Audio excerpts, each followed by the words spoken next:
This conference will now be recorded.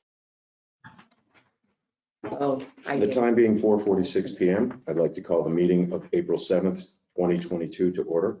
Before we get started, if you are joining us virtually, please mute your microphone during the meeting unless you want to speak. Otherwise, background noise will interfere with the meeting. We'll start the meeting with the Pledge of Allegiance. Pledge allegiance to the flag of the United States of America and to the republic for which it stands, one nation, under God, indivisible, with liberty and justice for all. You get to put the chair.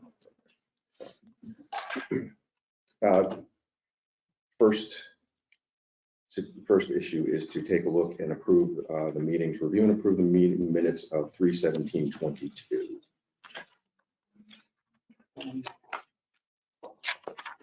I have one error that I found. So hold on 1 second.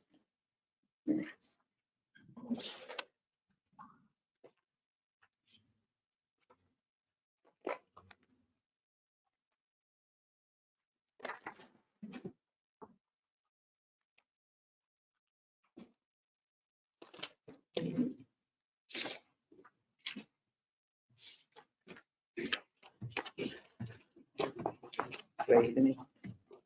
Yes. Okay. Under page 2 of 5, under Lakes Region Mutual Aid,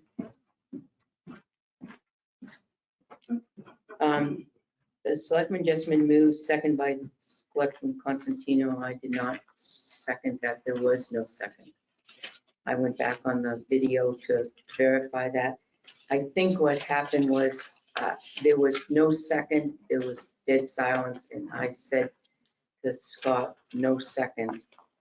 And then I then made a motion to appoint Mike Satar.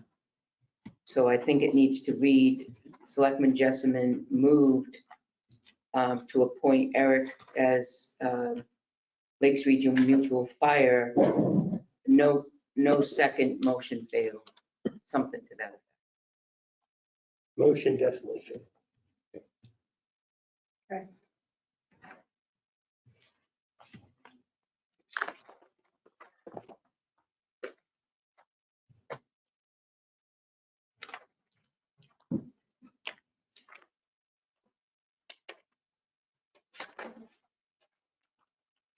That's all. I make motion to accept the minutes of 3/17/22 as corrected. Second. Motion and a second. Any discussion? Hearing none. Those in favor of the motion signify by saying aye. Aye. Those opposed? Motion passes. I'd like to make a motion to accept $400 donation from Tilton Northfield Fraternal Association for Riverfront Park. Second. Motion and a second. Any discussion? Hearing none. Those in favor of the motion signify by saying aye. Aye. Those opposed? The motion passes. We'd like to thank Tilton Northfield Fraternal Association for their generous donation. Well, a little bit ahead of time, but we have Representative Juliet Harvey-Abolia with us for a legislative update. Thank you, and congratulations on your chairmanship. Thank you. Thanks for having me tonight. It's been a while. So, I just wanted to, okay, so I guess we can start with a couple of my bills and what's been going on in the Resources, Recreation and Development Committee that I serve on. I did have a couple bills that passed in the House. One of them pertains to cities 1268, which would modify how cities make bylaws, but it's only pertains to one sentence in that chapter 47. So that passed And Mr. Jessamine? yes, Why? Why did you sponsor that bill?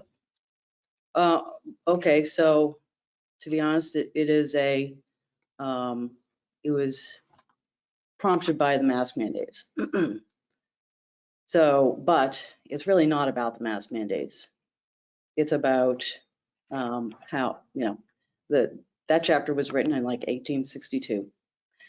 And public health has changed a lot since then. So for instance, the mask mandates were going away and I knew they would. And so it's really not about that. They've all gone away now. But if you look at New York State, New York City, they're trying to use public health to ban propane and anything but electric heat in buildings. So that's like passed in New York City.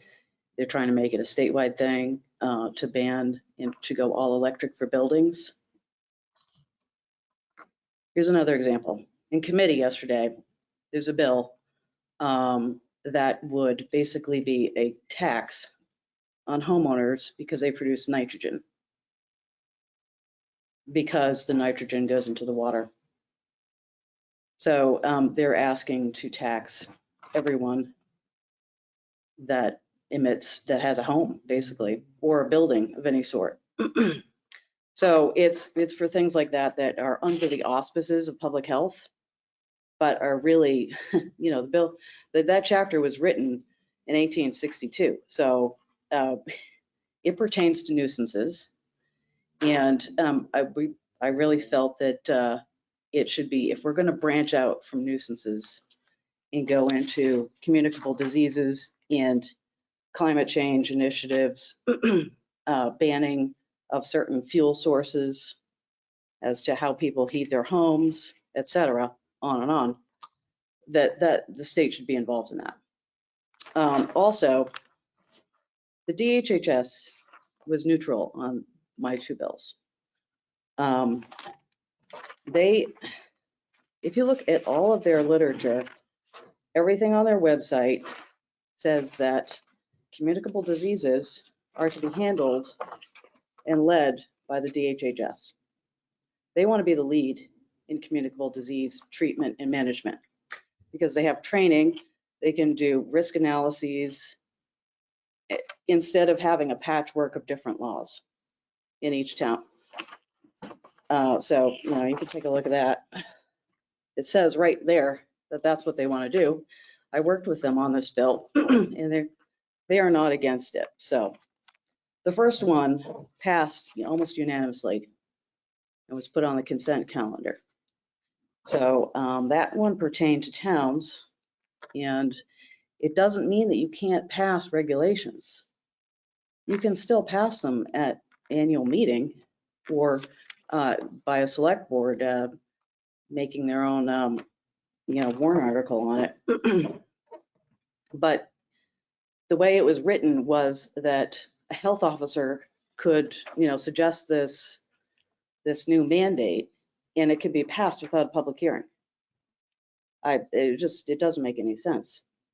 You would at least want a public hearing. If you read the law, it does not require a public hearing, just a meeting.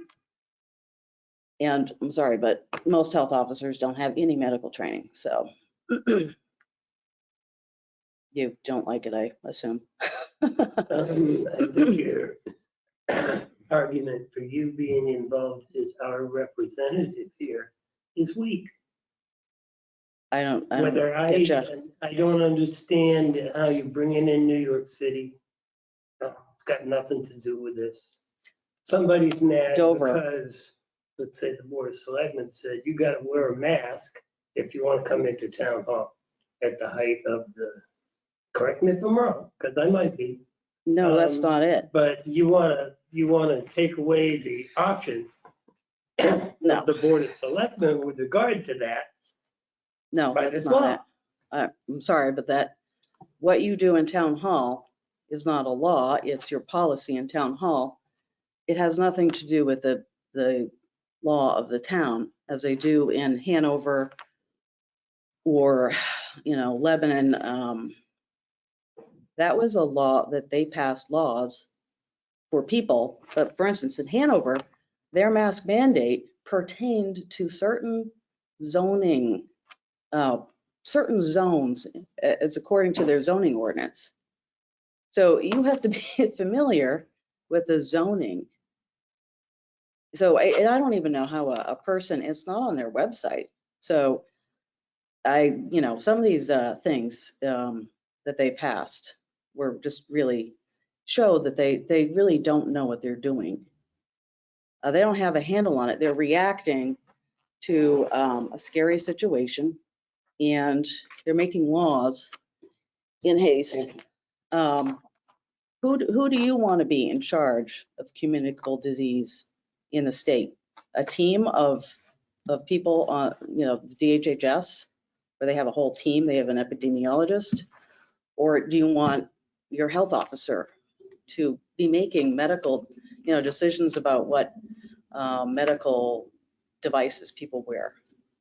I mean, if you can do masks, you can do anything. And it's not really about New York. It's already here in committee yesterday, like I said, to ban, to levy a tax on everybody because of nitrogen. I mean, the next would be a carbon tax, and that's all public health. So. Selectman Constantino. Did you query the health officers in the towns that you represent to see what their opinions were about this bill? No, I did not. No health officer showed up for any of these hearings Well, did they know? at all. Did Well, they do, because actually the NHMA reached out and put one of those listservs, queries out to them and asked them if they ever use this law.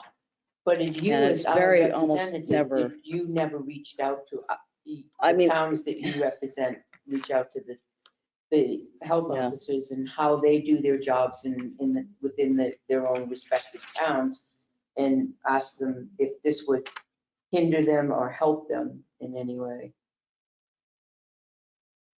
Well, I mean, I think I was much more involved in talking to the folks at DHHS, and I reached out to Nate Grays at NHMA, and I really wanted something that was workable for both sides.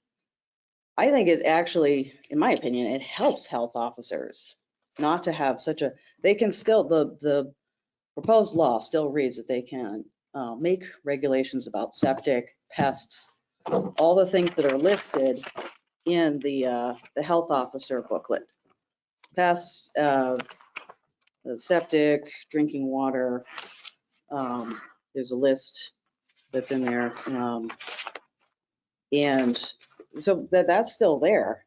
And then you can still pass something, at town meeting as well. But what So. you're taking away from this bill is their ability to make health decisions, which you're putting in the hands of DHHS.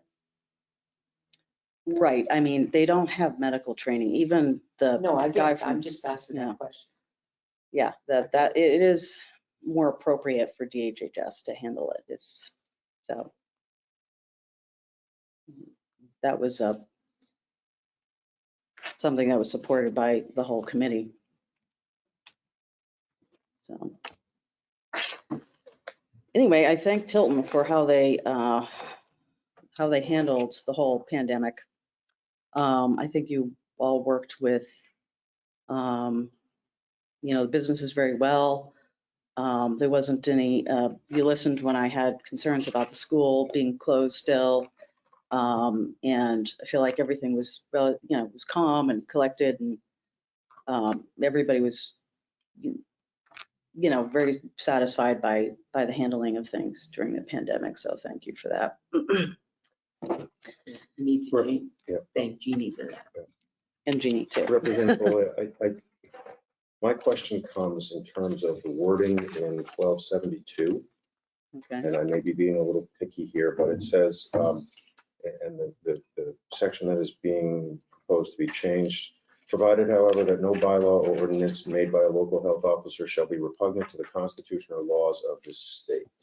Okay, that's, So when we are looking, so explain to me the thinking behind this, because when I look at Article 3 of the Bill of Rights of the state of New Hampshire, that would fit in terms of their ability to make decisions for municipalities in terms of the health of the municipality.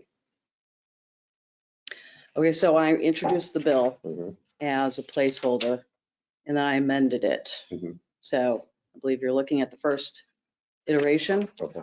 And the words repugnant to the Constitution is actually taken verbatim from elsewhere in the RSA's, the one about the city. I was trying to make it consistent. Mhm. So Understand. they had it over there and I just put it, but then nobody knew what, well, half the committee didn't know what repugnant to the Constitution meant. So it was confusing to them.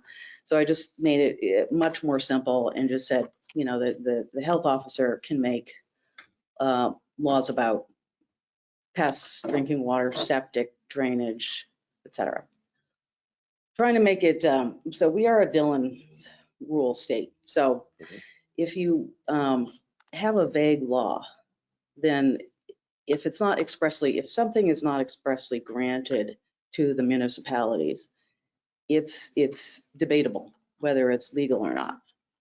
So that's another reason I wrote this, is because having something defined, a definitive list like that, is just far away more, is just much cleaner and neater than just saying, you know, whatever else. That just doesn't pass the test. So my point wasn't to never add anything else to it, because certainly in the years to come, as we need things and categories, we can add them. So I just thought that was a good place to start. And well, honestly, you can talk to Nate Graves from NHMA. I reached out. I wanted some more feedback from them. You know, I really wanted to make this workable and to have a good conversation about it because it's so important to everybody. Where's the line? You can't just say that a health officer who's got 3 hours of training can make any kind of medical decision for people. What's That's not considered a acceptable. medical decision, though? Vaccine mandates. Don't we do that for public schools? Yes. Aren't students supposed to be vaccinated for public schools? So Um, if we don't they can- require that, aren't we looking at a possible public health outbreak that could, bottom line, flood your offices with Okay, requests well, and now funding? we're getting into whether or not we should have vaccine mandates in the state. But I'm just saying, don't we already? So because We have argument- exceptions for that, Mhm, right? mhm. So they can choose not to if they claim an exemption. But expanding those exemptions it walks a very, very dangerous line. There's another thing. DHHS is involved in that vaccine schedule. Catherine Dawson is not involved in the vaccine schedule. So why would we have a part-time health officer with 3 hours of training and no medical training making medical decisions for the general populace? I mean, we could, I really didn't want to get into it this deeply, but I'm against vaccine mandates. But That's off this topic. So yeah, let's just, we can debate that any other time for Mhm. sure. And, I welcome that sort of conversation. So what else we had? One of our most popular bills was wake surfing. There's a bill to just say that wake surfing had to have this big buffer. So that was a very highly contested bill. I would say it's about half and half. Half the people wanted it, half the people didn't. It was mostly the people living on the lakes didn't want it. And we are getting rather crowded out there on the lakes. It is probably, it's in the magnitude of, it's, I don't know, I heard a crazy statistic that it was like 5,000% more popular out there the last couple of years on the lakes. And so things are just getting crowded. PFAS was another one. And we're, the DES is working very hard to map out PFAS contamination sites all over the state. We're looking pretty good here in Tilton. I just took a look at the map, and there we go. All right, I printed this. So you can see that down by Pike, they tested over here at Pike, and then PCC Structurals down there is the only sort of hot area. And then there's there's another sort of over here in Lockmere Village that's got an orange. So green, all the green dots mean it's normal. And then we've got a couple. Is this one that's next to the island? Yes, PCC Structurals. So, and then down in Franklin, there's a couple hot spots down there too. But we're looking much better up this way than down there. So we had a number of bills. The DES is going to get back to us next after they complete their whole battery of tests, but they're like working overtime on it to try to get ahead of it. And then we had cyanobacteria, which was, I got a huge amount of mail on that. And Democrats had a bill to study it. They wanted a study committee, but we felt we should really move on it much faster. And so we amended the bill to say that we're just going to direct the director of the DES to come up with a plan to mitigate it and then present it to us, which is really much faster because they come up with great plans and they're super to work with, very professional. And it really cuts through things because typically what happens is, you know, one of the committee members will come up with a sort of a plan to mitigate one of these contaminants, and then, you know, the directors of these organizations will just shoot it down. So, or say, I got a lot of problems with this or whatever. So this is really cutting to the chase, and I'm happy to do something about that cyanobacteria. And then on to schools. Now I'm hoping that Scott, you're involved with, you teach, right? I do. And as you know, we're having a time at our schools, and did you guys all go to the school meeting? I was there. Yeah, Yep. you were there. I really want to help that situation. We listened, and I was in favor of the CTE center. I really thought that we need something like that. And I was really upset that I was, you know, we could, if maybe it would have passed if we had just said 70% funded. And then that would have cut that whole argument down. But anyway, so I'm hoping to get any kind of feedback from you guys. Tim and I are on that committee, the budget committee, and what is leading to this is, you know, the bill, House Bill 1399, which would be the dissolution of the cooperative district there. And I'm really in a disagreement with this bill. I actually talked to the sponsor the other day and told her that, look, it's a divorce, right? So I was talking about it with some of the other state reps in this district. And we were saying, it's a divorce. So how do you handle a divorce? Say one side leaves, Northfield wants to leave. We can't stop them. But instead of just leaving and starting their own district, you know, they want They want their share of the building money. And I said, well, that's not how a divorce works. You get a divorce, one spouse is living in the house, and you can't expect the judge to say, well, you got to pay your other share of the house, the other half, and give it to the other spouse. And you wouldn't have that, say you don't have that money, you'd go into debt. So that's not how a divorce works. If you end up selling the house, then you have to split the profits, right? At any rate, we can't afford that. And I just don't think it's fair to strap a town like Tilton and say, if Northfield say, we're going to leave and we want whatever the building is valued at, our share, a third of the building money. Well, that would bankrupt, that would be an enormous cost, one. And two, we'd never be able to sell that building. I mean, what would we do with it? All the students are gone. So, I mean, and then they're going to build another building. And then three, who's to say in 10 years they don't say, oh, look, we don't have a lot of students and we don't have enough classes to cover them. Let's form a co-op.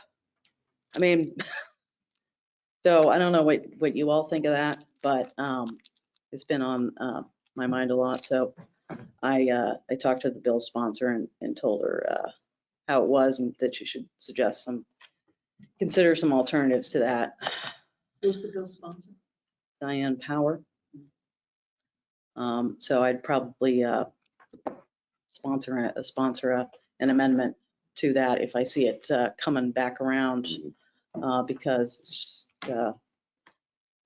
do you all have any input into that scene? My opinion, I think it becomes, I think you've articulated it well. I think it becomes very, I don't want to use the word dangerous, but I think it just becomes a very complicated situation in terms of where the money would go or could go if you do dissolve school districts, in terms of the CTE piece and the both bonds and bond issues. My read is just the timing, and I know there's nothing that can be done about the timing, but the timing coming into what is a far more rugged economic period, I think that sat on a lot of people's minds a lot as they voted for that. I think that really sort of was a thing. I'm worried going forward that how much more are we going to be spending as a district in the future, because the roofs are going to have to be repaired at some point in time. And I agree with you. I think I think people didn't quite see the forest through the trees in terms of the benefits that the additional programs that the CTE Center would have brought in. So, where you very honestly, as I look at the cosmetology piece, I think, and people saying, oh, there are cosmetology schools, but what they're not seeing is the fact that students who are in socioeconomically disadvantaged positions would not be able to afford those, where this would be something that they would be able to have, and a vocation that they would be able to have coming out at 18 and 19 years old. So hopefully we can bring it back around again. Hopefully the economy will be a little bit better and people will feel a little bit more generous. So that was unfortunate, very unfortunate. Yes. So if you have any thoughts, any thoughts about bills, whatnot, then I'd be curious to know, or how we can help our own community come together a little bit better about schools. Oh, okay. I know, you do. And I think it's under my report, and I don't know, but since she's here and she asked the question. The town of Tilton in the last, since I've been here 3 years, has suffered from multiple right to know requests. And while I appreciate right to know transparency, a lot of these bills or these requests have been onerous on the town. Yeah. And the one that we just got, our attorney actually kind of characterized it as abusive to us, asking for everything. And I sit on the board of NHMA, and it is a discussion that we've been having about the fact that It's like anybody can ask for this information and they don't have to have a reason. And it's gonna take hours and hours and hours of our time to pull together what this request is to what end.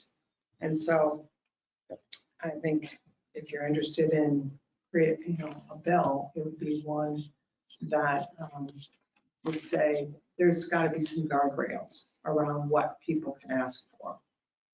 And if there's not, then there's got to be some kind of because I can think of at least 2 of those rights no requests. We gathered all that information, we did what we were supposed to do, and nobody ever showed up. Correct. Yeah. I Yeah. can think of at least 5 of those. And that's In just my wrong. tenure. That's wrong. No show, and then it's just a pile of Hours paperwork. and hours and hours of documents piled up, printed, piled up, recorded on a CD. Hours with the town administrator, hours with the particular people that were involved in it. Say, let's say 5 to 6 people, different, all that time consuming of money that was spent for staff, Mhm. gathering all that information, and then the paper, the printing, holding up the printer for an hour on end when it's tax time. It was hard. And then because we charge per copy, people never came and got it, ever. When they Yeah. found out how large of what they were trying to get was, and this latest one is astronomical. Wow, Astronomical. I've heard of that. It Never seen happens. anything like So it. is that something you think you'd be interested in sponsoring? Yeah, and I'd be interested in having a past senator write the bill too. You want to get started? Oh, me? You, yeah. Ooh. It's been so long. Yeah. A senator. Retired. Well, thank you. Would you be willing to give it a draft, and Well, once I get approval from the board. Let's see, that would be great. let's see Yeah. a coffee date in their future. Yeah. The big cup of coffee. Cup of coffee, that should be, Mhm. I've heard of that, but yeah, it happens a lot, I think. And on that same vein of Tilton having a lot of work to do, about the meals and rooms tax, there's a Senate Bill 343 establishing a committee to study room occupancy tax revenues and fees and the formula for distribution to municipalities. And I was very upset that to learn that Tilton didn't get any extra money for being the host of all the meals and rooms.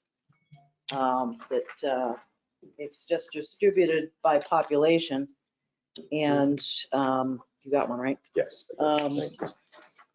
So, yeah, I also remember that Tilton had, I don't know if it's still true, that they have the highest per capita, most expensive police department in the state. And that's because of Route 20 Yeah, to the best of my knowledge. and the enormous amount of traffic that happens in the summer. So why shouldn't Tilton, towns like Tilton, who are host to the most meals and rooms, so we're like a donor town. If you look at that, that's, we should get a little bit more Yeah. in our meals and I rooms. think when you were with us the last time, I think, or time before during the summer, we had broached this subject where I had said because that was my first run through and sort of seeing it. Oh. And it just, it kind of baffles me because I think there should be a percentage in terms of how much you bring in. There should be some equation to be able to balance that out instead of just looking at population because, if we're bringing in, if we're bringing in 100 times more in rooms and meals than Smithville, then we should, but Smithville's the same size population. They should not be sort of getting equivalent money as we do. Right, like Northfield, I was Correct, yeah. like, oh, well, Northfield's gonna get a lot less than us. No, because they have more population. But they don't have to have a big police department. the traffic. I'm sure that, what I was hoping was maybe, I don't know if anybody has the time to kind of give me like some examples that I could submit to the committee if, and it comes up in committee, not now, but over time, like the police department being the most expensive. I think that would really hit home. Like, yeah, we have a lot of costs, you know? Well, you can say that it's a burden on our welfare right now as well. Yeah. So it's a huge burden on our welfare because people How's are that? being dropped off in our hotels. Oh, okay. Being placed. Relocated. Because you have hotels. Because we Yeah. have hotels, they're being dropped off in our hotels. Like you Yes. say, Yeah. relocated. So, Mr. Pearson, would you be able to get some numbers possibly for the other thing If too you was, have time, you know, over it's just great evidence, not evidence, but and the other one that we had just learned because we're looking at crosswalks is that on an average day, we have 18,000 cars that on route wheel. 18,000. Just this end. Yeah, Just this end, right. Yeah, just this end, 18,000 cars that just, And then A in the day. summer yeah, it the goes up. west end. Yep. and that's on That's the, a that's low the day. average daily average. That's Summer the goes up to average of all of them. 50,000. So, The normal Yeah. daily average is 7,000. yeah, and so a normal average for a municipality would be 7,000. We've got 18,000. Right. On just as average. So, and we know that during the summer, It goes I'm up to way going up to to poke fun, it's probably like a billion, but no, it's. Yeah. It seems like a billion. There are times when you have to get across this It goes up to intersection. like 45,000 or 50,000 Yes, it- in the Yeah. summer. Fit. Right. Probably 50 by now. But I mean, I would see something where, you know, hotel rooms, seats in a restaurant should play some contributing factor, I would think, in the distribution. I mean, I happen to work in the hospitality business, so, and, you know, a town like Tilton has, what was it, like 18 restaurants in Tilton? We have lots of Is that rooms it? and lots of meals. I know, I Lots of only rooms, counted like and, you know, 3 you in have, Northfield. but then you also have short-term rentals, which are, you know, starting to become more popular through Airbnb. And, you know, it's gotten to the point that, you know, the hotels now don't necessarily collect the tax. So I'd like to see how that is coming, because on third-party reservations, so Expedia, hotels.com, some of those, the hotels now are not collecting the actual tax. It's that third-party reservation is collecting the tax. And so I'd be curious to see how, I don't know what the right word is, honest they How are. it gets passed Yeah, along to because it you. used to be, okay, if we charge them $100 a room, okay, it's $850 right now in tax. But now it's not that. It's really weird how it is, but you know, this is what we're dealing with where I work. But, you know, all these, you know, a lot of these people, you know, you got the diner, you got Subway. I mean, all these places generate revenue, and it sure as heck doesn't seem like we're getting our fair share back. Right, and like Jeannie and all of you guys are working to promote business as well.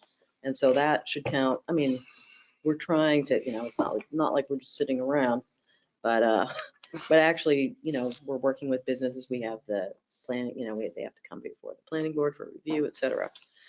So definitely interested in working out something. Now, all the towns like Northfield aren't going to like this. Mr. Jessamine. I had this conversation with our Senator Gaida, who understood our plight and said he was going to look into it, and I haven't heard anything back yet. But you might contact Senator Gaida's office, and I don't know if you guys get together like that or find out how he feels. I don't know. Yeah, I'll definitely find out how he feels. And I will contact the committee that it's engrossed in right now and reach out to them. But it looks like it's ought to pass, this study committee. So I'm sure it's going to be work. They have to work out the numbers. And I don't want to take too much more time, but you probably already know, but they're redistricting and you're going to get another rep here. So it's going to be one rep for Tilton, Samberton, District 3. That's, you know, Tilton and Samberton. And then 2 reps for a floterial comprised of Belmont, Samberton, and Tilton. So that's what they came up with. So we're gonna mix him with Belmont? I know, it's hard for me to like wrap my, I've looked at this like 100 times Because because we I'm have like, nothing to do with Belmont. it's what, well, what I they mean, try to do We're was, not I would that do- way with this one. We have, yeah, I I mean, know. we Did you do a vote for lot with that? Franklin, but. Well, very- I voted for the whole package. I mean, it was it was everything in the state. It's extremely complicated. In fact, so there's every, office has a different layer, as Jeannie could tell you all about, I'm sure. There's still, some of it's still pending, but I didn't have any say in it. Actually, what it was, I think, it was a lot of Democrats who wanted Tilton to have their own or to have more. So it ends up being, 3. So you'll have 3 reps, but then it's kind of like watered down. 1 for the Tilton Samberton, and then there are 2 with the conglomerate of Belmont, Samberton, and Tilton. But the potential Correct. could be that you would get nobody who is a rep from Tilton. Correct. You're the first one we've had That is here. true. Great. So we could potentially get 2 from Belmont, 1 from Sampson. Yeah. If I can add, I think it would be everyone's goal to get 1 from Tilton, not just Deb's. Mhm. Yeah. In the past, we've had very little representation in the town of Tilton from one of the other state reps. Thank you, Mr. Mitchell. So. All set, everything? Okay, thank you very much. Thank you. Thank you. And Thank you. I'll get back with you, Jeannie. Thank you.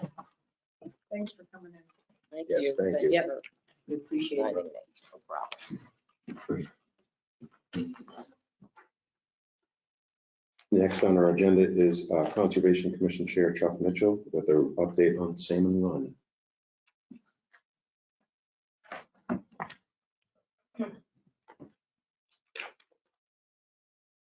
There was actually something today that said 5 people had filed in court to get a judge to redraw those lines. But that's not going to happen either.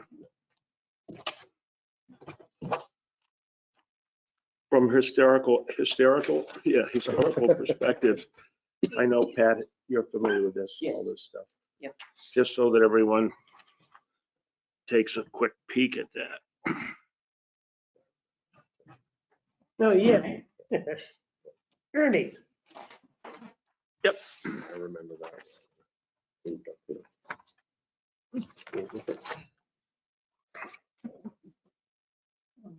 You can keep that for your files, Jeannie. Welcome, Mr. Mitchell. It's nice to Thank have you. again. So speaking about Salmon Run, so over the years from between 2009 up to 2016, the Conservation Commission worked with the Select Board and the town to acquire those 2 separate parcels, which are known today as Salmon Run. During this process, it was the goal of the Conservation Commission, when everything was said and done, to try to take the 2 different lots, one of which was the former Ernie's and the other piece, and try to merge the 2 so we could keep that all open to the public. The long process to purchase Ernie's garage actually began back in 2011. Then we finally ended up with the EPA cleanup grant, again, working with the Winnie Trail Association. And the eventual cleanup didn't start till 2013. The project was not completed in 2016.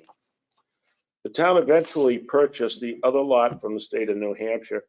I don't think it's worth trying to go through the long history on that, but we had originally a purchase and sales agreement with the person who had all that equipment parked on the land, and then we found out that that person did not own the land. In fact, it all belonged to the state of New Hampshire. After some attempts at legal action, we did not recover much of that money, but we did end up negotiating a deal with the state of New Hampshire to purchase that, which went through in 2013. part of the caveat of purchasing that land was to be sure that the town didn't want to get its hands on it and then to be able to turn the property over to someone else who then might profit. Because at the time, the amount of money that we ended up having to pay the state was something like around $13,000. It wasn't a tremendous amount of money. That also had to go to the Governor's Council and the whole thing to finally get through. So when that project did go through, there was a fairly comprehensive, specific language that would prevent any structures from being built on that property.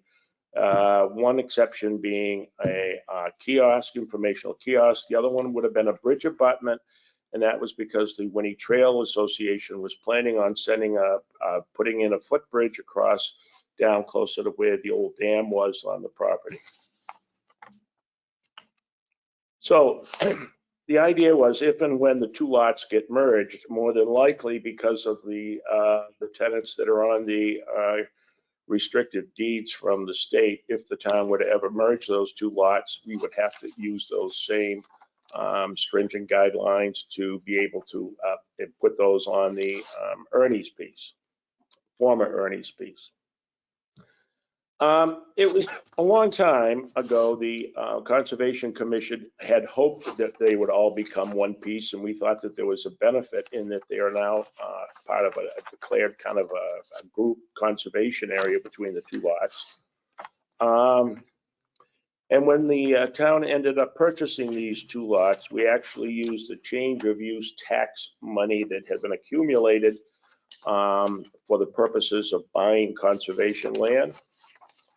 And as you probably all know, that in fact was brought before the taxpayers and passed overwhelmingly, so that they supported that notion. Back when Joyce Fullwiler was here, the Conservation Commission had numerous in-person conversations with Joyce with regard to what it would take to merge the two lots. And at that point in time, there really was thought that the town might not have to pay certain legal fees to do that because the town owned both pieces of property. And ended up, however, in the transition of things as time goes on, we never really pursued that any further. Not that long ago, we ended up getting the test results, or the results from the test pits that are on Salmon Run near the parking lot and around and outside of that, which Jeannie had forwarded to me and we have all looked at. And so it brought it back to our attention again that this was something that we would still like to pursue down the road. And the Conservation Commission, because there are still funds available to us, would still like to be able to pursue taking those two separate lots and merging them together. And it would just make a single lot. It would just seem to make a whole lot of sense. When the Ernie's lot was finally recorded, it was never really recorded with the kinds of conditions that would prevent any further development. As you may or may not know, there were some issues dealing with a lot of contamination below Ernie's, and some of the water table had carried some of that a bit toward the river. And the state, when it had done when Cradair Associates did and managed the cleanup, the EPA cleanup on that site, they had found quite a bit of contamination, and therefore the state was the one, New Hampshire DES was requiring those test pits be done semi-annually. So they do them once in the spring and then they do them again in the fall. And that was all part of the original 5-year program, which I believe is going to be up this year. And at the end of this, if the state, it was recommended from Cradair that should that 5-year cycle of testing come to an end, the state might be a lot more lenient to let go on the testing if that area were put under a fairly strict conservation easement. And if we were to be able to, we would have to be able to use probably the same conditions which were imposed on the piece closer to town. So with that in mind, a request of the Conservation Commission would be to seek the approval of the Select Board to contact an attorney. In fact, we used before Attorney Sessler in Franklin, and he is the one who actually ended up closing on both pieces of property, and so he's very familiar with them. And we would like to pursue seeing what kind of, what we would need to do in order to be able to merge the two lots, and where we still have funds available to us, it would not impact the budget. I'm hoping that we'd have your blessing to try to look into that. Aye. I'm in favor of it. I like the idea. Yeah, I'm definitely in favor of it. I only have a question, though. We need to figure out where we are with the monitoring, and would that impact if we merged? That would be my only question. I understand your question, but I would imagine that even if the two lots were merged, if in fact the state wanted to have additional monitoring done on those wells would still be on town property. It Same would be on a number. merged lot instead of just on a single lot. So they just renumber them or something? No, well, they would still be there, and they are already numbered. And we've got all the historical data on those wells going back all 5 years, if you're ever interested in that in the future. But that was mainly the only reason I was here. I'm definitely in favor. Thank you. I just wanted to just let you know that the Conservation Commission decided that the woody tissue growing up on that section, which is closest to what was called Ernie's, had so many trees growing in there that the Conservation Commission is going to request through the town here that be mowed on a regular basis, and we try to keep the other end for wildflowers as much as possible until late in the season. Any questions? Thank you very much. Thank you. You have a great day. How's retirement going? Retirement from being a moderator? Well, I'm still waiting for hip surgery. And my surgeon wouldn't do anything until I lost weight, and I'm down 22 pounds, so Good for you. I'm gaining on it. Nice. Kathy, we're gonna wait a little. Don't head out the door yet. I hate trying to get up from rolling chair.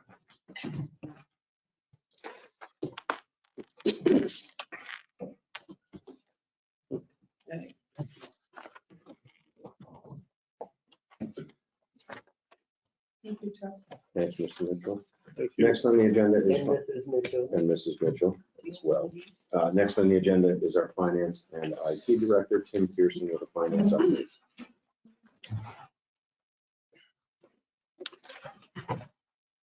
Good evening. So in your packets, and also emailed to you 2 days ago, I think I sent it, or maybe yesterday, is my report. And I've only got a few things. I also want to make note that there are a few things to be signed in the to be signed folder for you as well from me. And I'll note those as I go through this. But essentially, there are three items.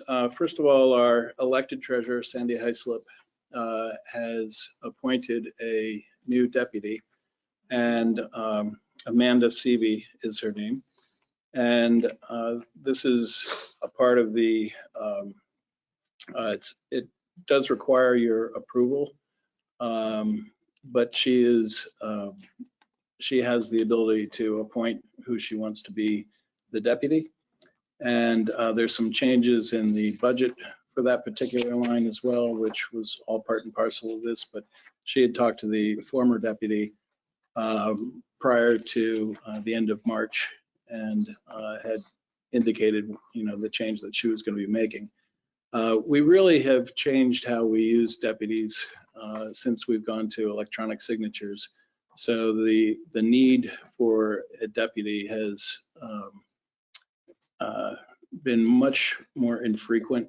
The need, in fact, in the last 2 years, primarily because of COVID, they really haven't been utilized at all. So, but it is a necessary function to have in case the treasurer can't serve in that role, and in order to keep the town finances moving. So In any event, I detailed for you the information. There's a letter from the treasurer to the Board of Selectmen advising her recommendation. So that is item 1. And there are PARs in the to be signed folder specific to the change. So I guess as far as Jeannie had indicated, it doesn't require necessarily a vote, but a consensus would be fine. Comments from the board, questions? Is this a new position? No, it's existed for years. Is this employee filling an existing spot? Yes. The issue I have with this is we're already halfway down to the end there, and we're signing a couple of documents that need votes, and everybody's just signing them. And so that's one of them that's in there just to be signed. So, and now you want us to have a consensus, and we've already signed the document. By signing the document, you are in agreement. Correct. There you So go. that's what I'm saying. The best Why would we consensus need a there is. consensus if it's already signed? Well, I wasn't aware that. I think for the you signed it, record, it So, should be. What's that? Maybe for the record. I don't know. Then do we delay signing? You know, I would like us to talk about the trash one that's in there to sign, because I really need to talk about it. But the employee one, it's in there to sign, it's a PAR. So consensus is, if it's signed, then we agree with it. okay, But very you good. didn't know that. I did not know that. The second item is regarding cyber threats. So as you may be aware, and if you've heard on the news, the threat has been much elevated since the start of the Ukraine war. I mean, it's always been at a high level. We've had issues over the years. We've dealt with ransomware since the time I've been here 4 times, and other viruses and malware, things of that sort. But there is and in fact, we have an upcoming FBI audit at the PD in the beginning of May, which I've had to take part in documentation for these before, but this one, post-COVID, will be in person. So in reviewing some of the policies that we have, I have things that are optional for employees to be able to utilize in terms of security, but they're not enforced. And the reason why they're not enforced is because of a motion the board had taken years ago, which I would like the board to consider rescinding. So in my item number 2, at the bottom of the page, you'll see the motion that was passed back in August of 2019. And then on the back page of my report, you'll see the recommended motion that I would like the board to consider.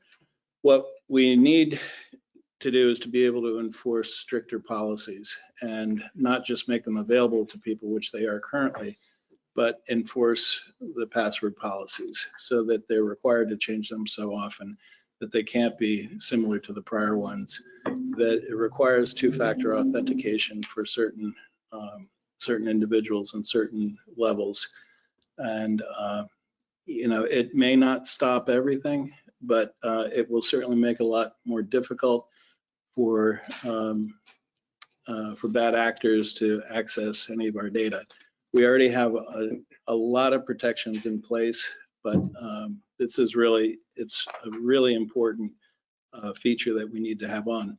The other thing I want to mention is that where ransomware was kind of the, you know, an altruistic endeavor by hackers, now there are more destructive products going out there.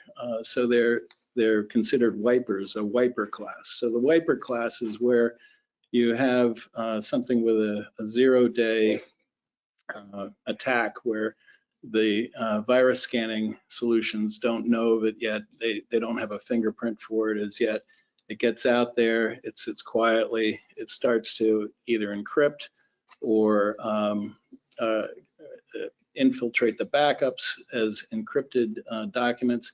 But the idea is to destroy data where there is no ransomware. There is no means by which you can get your data back, even if you were to pay. And the town of Tilton has never paid. We've always been fortunate enough with our backup scheme and our redundancy of data. But it is very concerning because you literally could lose all of your data. And that's the intent of these things, this wiper class. So again, there are new and bad things out there that are ever innovating to try to make it more difficult for businesses and organizations to function with data. So that's why I'm asking the board for this motion. Selectman Constantino? I understand completely why you need to do this. I'm actually in favor of you needing to do this, although I don't like it. However, can't we just create and set the policies and best practices and then approve the policies and best practices without giving you a blank check? Well, what I'm asking for is really the ability to act in as quickly a manner as need be. So if there's some reason why we've got to change our policy, I mean, I'm more than happy to provide a written policy and present it to the board and keep you apprised of what that is. But what I would be concerned about is just the timeliness, so that somebody could make a change to something without having to wait for the next meeting.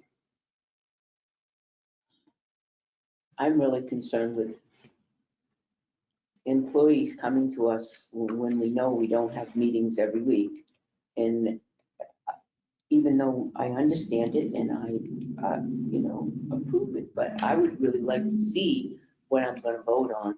And somehow or other, it has to be done because we're in a time crunch, or has to be done because the sale is over, or something or other. But I mean, I have complete faith in you, but I'd really like to see what I'm getting into before I vote on it.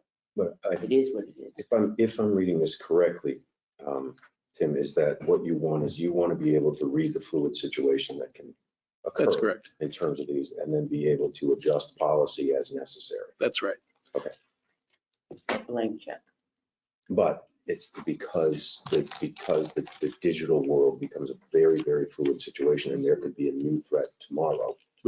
Where, it might mean three-factor identity, three-factor. And how is that going to be communicated to us? Well, given that you each have town-provided email, and I can assure you that anytime anyone has a problem with their password, I'm the first one to know about it. And sometimes often know about it. So I will be sure, and I do try to communicate any of those type of things. I did send out recently an email regarding the ability for people to change certain password criteria. And some people have taken advantage of that. But one of the things I'm looking to do here is to enforce it, meaning that at a certain date and time, they will have to select, certain type of two-factor authentication for their email password. Then they will have to change their password periodically. They will have to. And I will turn mine in now. Well, it's possible to enforce different levels for different groups. So The idiots and then the non. Selectman Power. I'm 100% for this. The company I work for just did a test of our IT director, and there's a reason why you're the IT director, so we have to have faith in your ability. But the IT director sent an email out to every email account in our company, and it was a simulated attack. And I could be wrong here, but out of 250 or so email account users, between 200 and 210 people unquestionably provided their sign-in information to this simulated attack. About 25 people didn't, or they did one step, but not the second step. I was one of the few people, and I'm not trying to toot my horn, but I immediately emailed the IT director, said, just received a weird email. Is this legit? And that's where I found out he was simulating an attack, but I had to keep it quiet. And he announced those results at a company meeting a couple weeks later. So I'm 100% for it. I prefer the two-step. We do two-step authentication. I have to keep my cell phone near me whenever I log on to anything that has to do with Marriott. Use an authenticator. Well, they send you a code. Yeah. Like you sign in to the one. So if I want to, And that's one of the options that employees have. and then it goes to my code, and I get. Yep. And you're only on there for two things, and sometimes I have to log into something, then I two-step it, and then I got to two-step it again right after it because it's another portal into the system. Right. So I'm 100% for it. Well, and I could provide the board with numerous examples where there's been financial theft as it related, that was in Peterborough, and it stemmed from email largely. And many other ones, particularly between chiefs and boards of selectmen, as a matter of fact.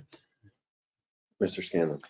Yeah, as you remember, I pushed for this aggressively a Yes. few years back, and it was turned on because a nuisance factor. Yep. You can be very careful with the passwords and not share it with them, but a lot of people use the same passwords in more than one platform. Right. They may be using the same password that they use for the town or logging into YouTube or something like that. So all it takes is one of those other ones to get hacked. Right. And then they get into our system, and now they can access, and not just that person's, but it's smart enough. Well, maybe you're a little on top of them, but Right. they're going to try, and they're going to try and get all the information from everybody and destroy our services. So I'm all for a regular changing of passwords and not using them. I know it's a pain. I know you can forget them, but we're talking about the municipal, Right. not anything else. Thanks. Selectman Constantino. I move that we rescind the motion regarding password security originally approved by the Board of Selectmen on August 15, 2019, and permit the Finance IT Director to use his discretion to set policies adhering to best practices, password security in order to protect the town's information assets. I'll second. We have a motion and a second. Any discussion? Mr. Pearson, I don't want to belabor, but just a question for you. It's because I come from a background where we have to do the extra authentication, and our IT folks where I work have for the entire community, and we have teenagers in that community as well, where there's been a sort of an education program where they send out emails that look like legitimate emails just to test who would kick it back to them and question whether it was a phishing email, et cetera. And I know that your time is crunched, but has there ever been a thought to sort of doing that as an education piece across the board for our employees and As a matter of fact, yes, and one of the vendors that we use has a stealth phishing utility that we could utilize at some point. So I think that may be coming to an email box by you someday. It could be good education. Right. Good. I agree. Anyone else? Okay, hearing no other discussion, motion on the table. All those in favor of the motion, please indicate by saying aye. Aye. Opposed? Motion passes. Thank you. And then the last item, I had sent this out at the end of the quarter. But I did provide the first quarter expense to budget report for the town. We're in good shape. We're actually, in terms of some of the bigger lines, we're a little bit under in PD salaries because we still have open positions after we had anticipated having staff. And overtime is a little overspent in the PD as well. But again, that is in conjunction with the fact that we're needing to staff up there. I've also provided you in that item 3 of my report, which is the budget reconciliation. So it takes you all the way from what was printed in our budget in the annual report and what was approved at town meeting, what was amended with the community action program and visiting nurses, and then also adds in the encumbrances, because those encumbrances are legal expenditures that were carried over from 2021 into 22. And in the full report on the last page, I give a list of those encumbrances, what they were, and then it shows how we get from the budget that was printed in town report to the total that's on your expense budget. So that if you're ever wondering, well, gee, this looks a little different, why is that? Well, this is your roadmap to get there, and why we show those in the budget. So prior to your first and third of the month meetings, you'll be receiving updated expense to budget reports, and so that you'll be able to take a look and see where we are year to date. But in general, we're looking pretty good so far. We're right on track, a little bit behind in terms of expense, and about where we are typically at the end of the first quarter in revenue. So other than that, that's all I have. Thank you for signing the TAN as well, because we're at that point in time. And that's all I have, unless you have any other questions for me. No. Thank you, Mr. Pearson. Great, thank you. Thanks, Tim. We've got a couple minutes before public hearing. I have healthy relationship with changing every 90 days, because just as I get to know it. Like the last 30 days, I'm like, yes, I got it every time. I want to. I'm counting those, What have you got? We've got a whole bag. 5. We've got a whole bag on reserve. Or sometimes we have. Oh, yeah, there's a bag and a half. Just in But case. it has to. Oh, I remember a time where Candy didn't last here at all, so we're making significant headway. Who's cutting back? Oh, okay. Not me and Eric. I help too when I get in the mood.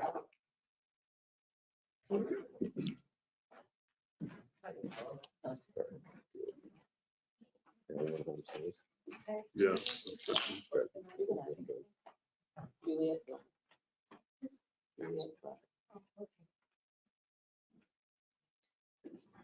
The time being 6 p.m., I'd like to make a motion to open the public hearing on the Comcast franchise proposal. Brian Christensen, Senior Manager of Government and Regulatory Affairs, is joining us to give an overview of Comcast's proposal for franchise agreement. Second. Motion and a second. Any discussion? None being heard. All of those in favor of opening the public hearing, please indicate by saying aye. Aye. Opposed? Mr. Christensen, welcome again.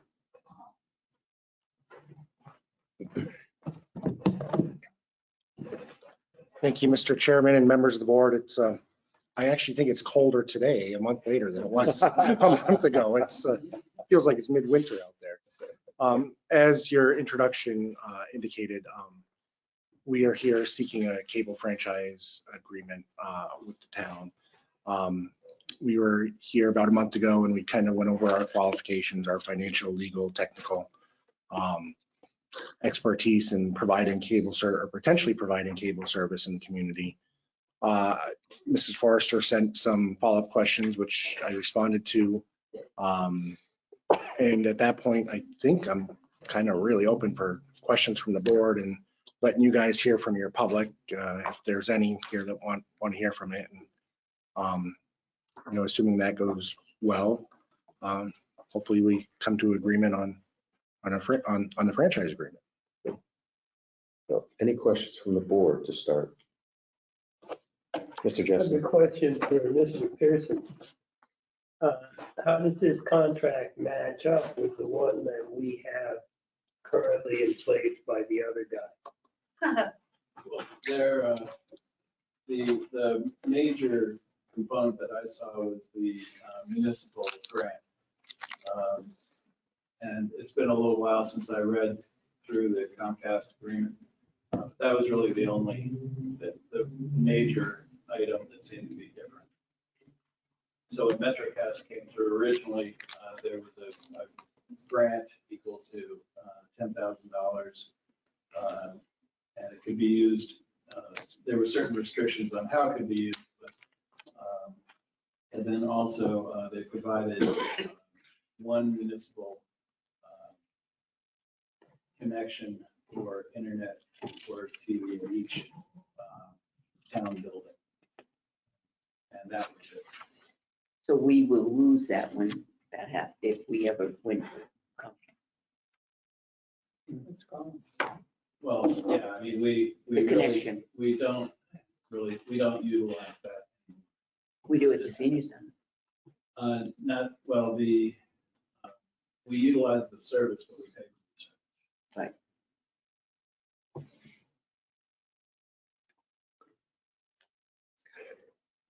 Mr. Pryor. I'm not sure if it's within our purview, but I'm going to ask the question anyways, and you can slap my hand I later. won't slap your hand. I know in our previous meeting, you had said that there is a store in Guilford. Yep. Will there be a store in Tilton? There will not be a store in Tilton. Well, let me rephrase that. I am aware of no plans to put a store in Tilton. We often seek out retail locations, popular retail locations. Certainly the outlets are a popular retail location. But to be frank, Mr. Selectman, I don't know of any plans to put one in Tilton. There's one in Concord and there's one in Guilford as well. In neither place I go. I know. No offense to either Yeah. town, but I work to the north and I spend my Understood. time here. Thank you. One of the questions that I was asked by a resident was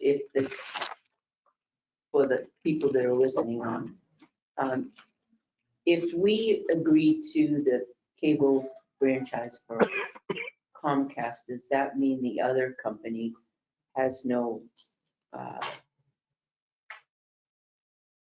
standing in Tilton any longer? Mr. Christensen, go ahead. I'm not a lawyer. I'm not your lawyer, but no, all franchise agreements in the state and by state law and federal law are non-exclusive. So we are coming in and the term is called overbuilding. So we are going to offer a competitive product. We're a new entry into this community. So if you're a BreezeLine customer today and you're happy with BreezeLine today, tomorrow, next year, 10 years from now, you can keep BreezeLine. If you're a BreezeLine customer today and we come into town and you want to give us a try, great. But the only thing that would impact BreezeLine is they lose a subscriber. To oversimplify it, think of it as kind of the cellular world. You know, you get Verizon and AT&T and T-Mobile. It's sort of the same concept. It's just competitors. What kind of lines do you use? It is. Put your own lines in? Yep, that is one of the questions was how long would it take that Mrs. Forrester sent me. It takes a significant amount of time to put that line on the right of way, i.e. the telephone poles or utility poles in the community. I knew that answer. I was just asking it for the public because people that know that don't know that they're listening in. Understood, thank you. So is the public allowed to ask a question yet? Yes, ma'am. The board, we're all set. I just, Mr. Scanlon. in our community, we have some houses that are set back further or closer. And one of the areas of concerns are there's some mobile home parks where a lot of people that are retired really getting a good pinch on their expenses. And many of those are the cable is supplied to them underground to their mobile homes. Is that an extra cost to connect that up? And, would the timeline for be that or the cost to help the people there? So if you're talking about, I guess, if you're talking about a mobile home park, that's gets into a little bit of a tricky situation because it's probably a private entity, right? So we would have to come to an agreement. So we would have to come to an agreement with them to use their property, if you will. So it is a little bit incumbent on like the board of directors of that park, if you will, to come to terms with us. Again, kind of a general overarching statement. We want as many customers as possible. So if we're going to make every effort to get into that mobile home park. But would it be an additional cost? Typically, no, especially if, let's say there's 100 units in this mobile home park. We're gonna move heaven and earth trying to get into that mobile home park. Yeah, 'cause those people are affected a lot by costs. Yeah, and I know there's some elderly people are paying over $200 a month. $250. Yeah. $250 a month to have cable, and I don't want them to, in order to save money, that they're going to have to pay $500-600 just to get the cable done. So I'd like to, have them impact the neediest first. I hate to speak in absolute certainty because I don't know the mobile home park, and I don't know.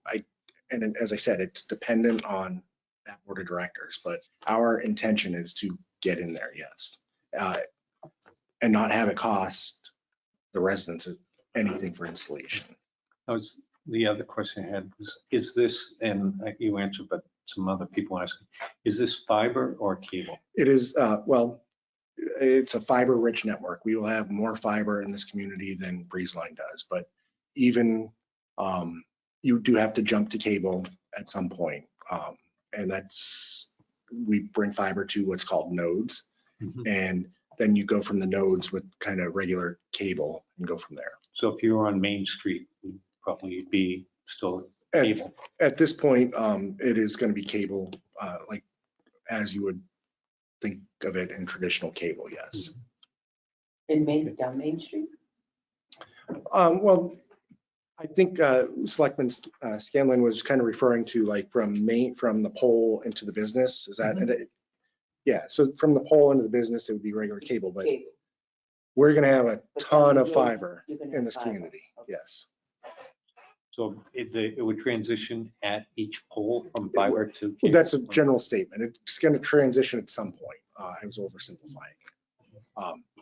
So, and I think I talked about kind of our speeds at our last meeting. We're on a roadmap to be offering 10 gigabits per second here in the next few years, and we're going to have multi-gigabit speeds available. I've got some numbers in the audience who can't hear you. Okay. If you could just speak a little louder. Yep. I can't hear anybody. I can't either. So we're going to have multi-gigabits. Can you hear now? Can you hear it now? Better. Can Talk you hear me really now? close to the mic. Thank you. We're going to have multi-gigabit speeds available by the time this system is built. How long does it take? How long does the build take? It'll take us 18 to 24 months to connect everybody in the community.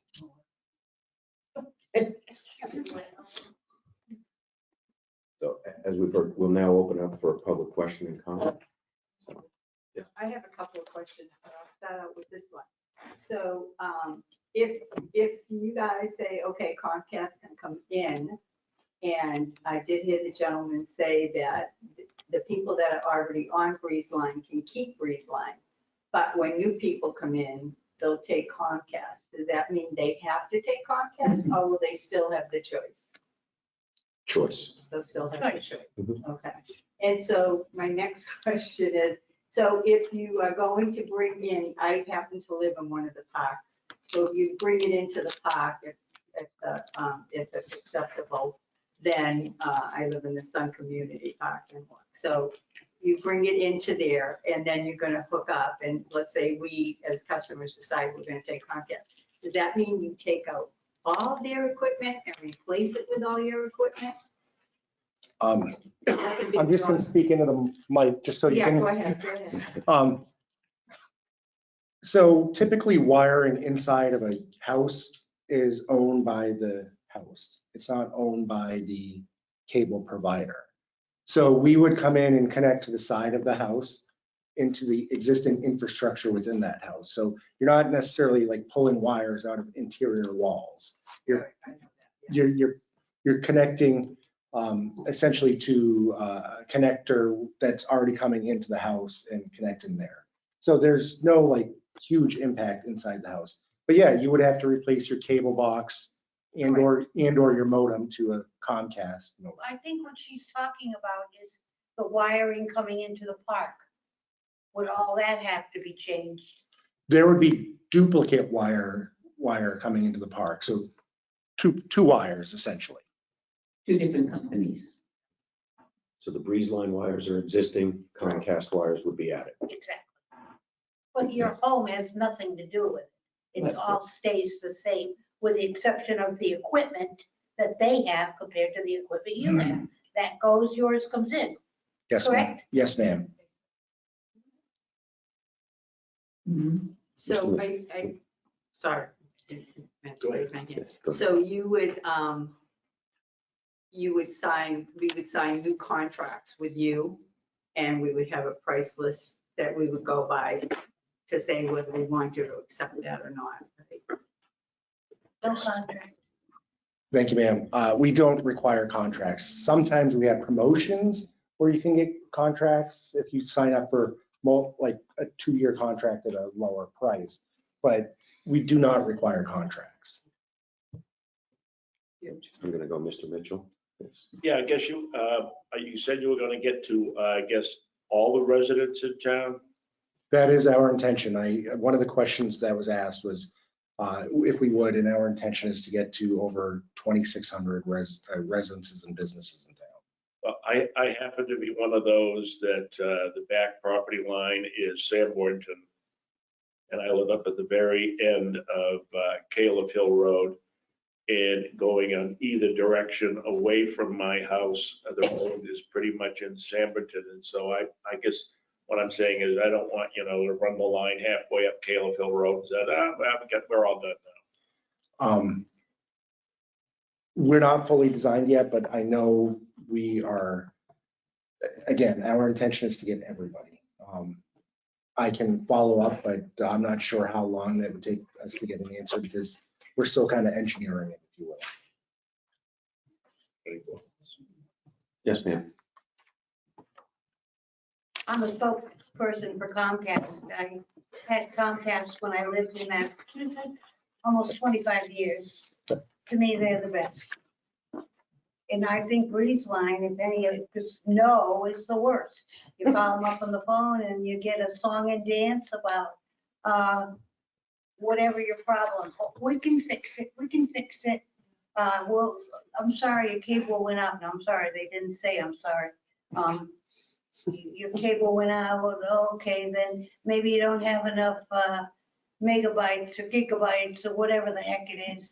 And then you end up to drop your bill, you have to drop, I think it's gigabytes or megabytes on your modem to get your bill down. They get a hold of your bill, the first month is fine, Breeze Line, I mean. First month is fine, stays the same, then boom, second month jumps up $60.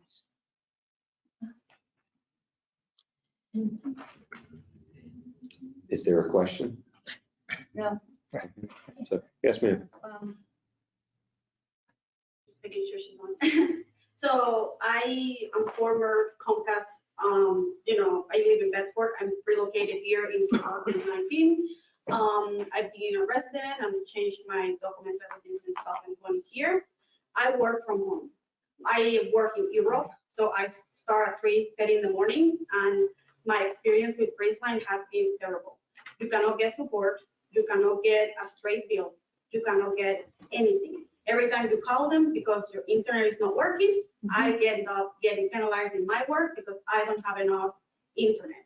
I keep trying to update with them or whatever it is, the same with the gigabytes, and every month is a different thing. You don't have enough, even if I have the ultra fast. That with Comcast, I had them for 5 years when I lived in Bedford. My bill was the same, never had an issue.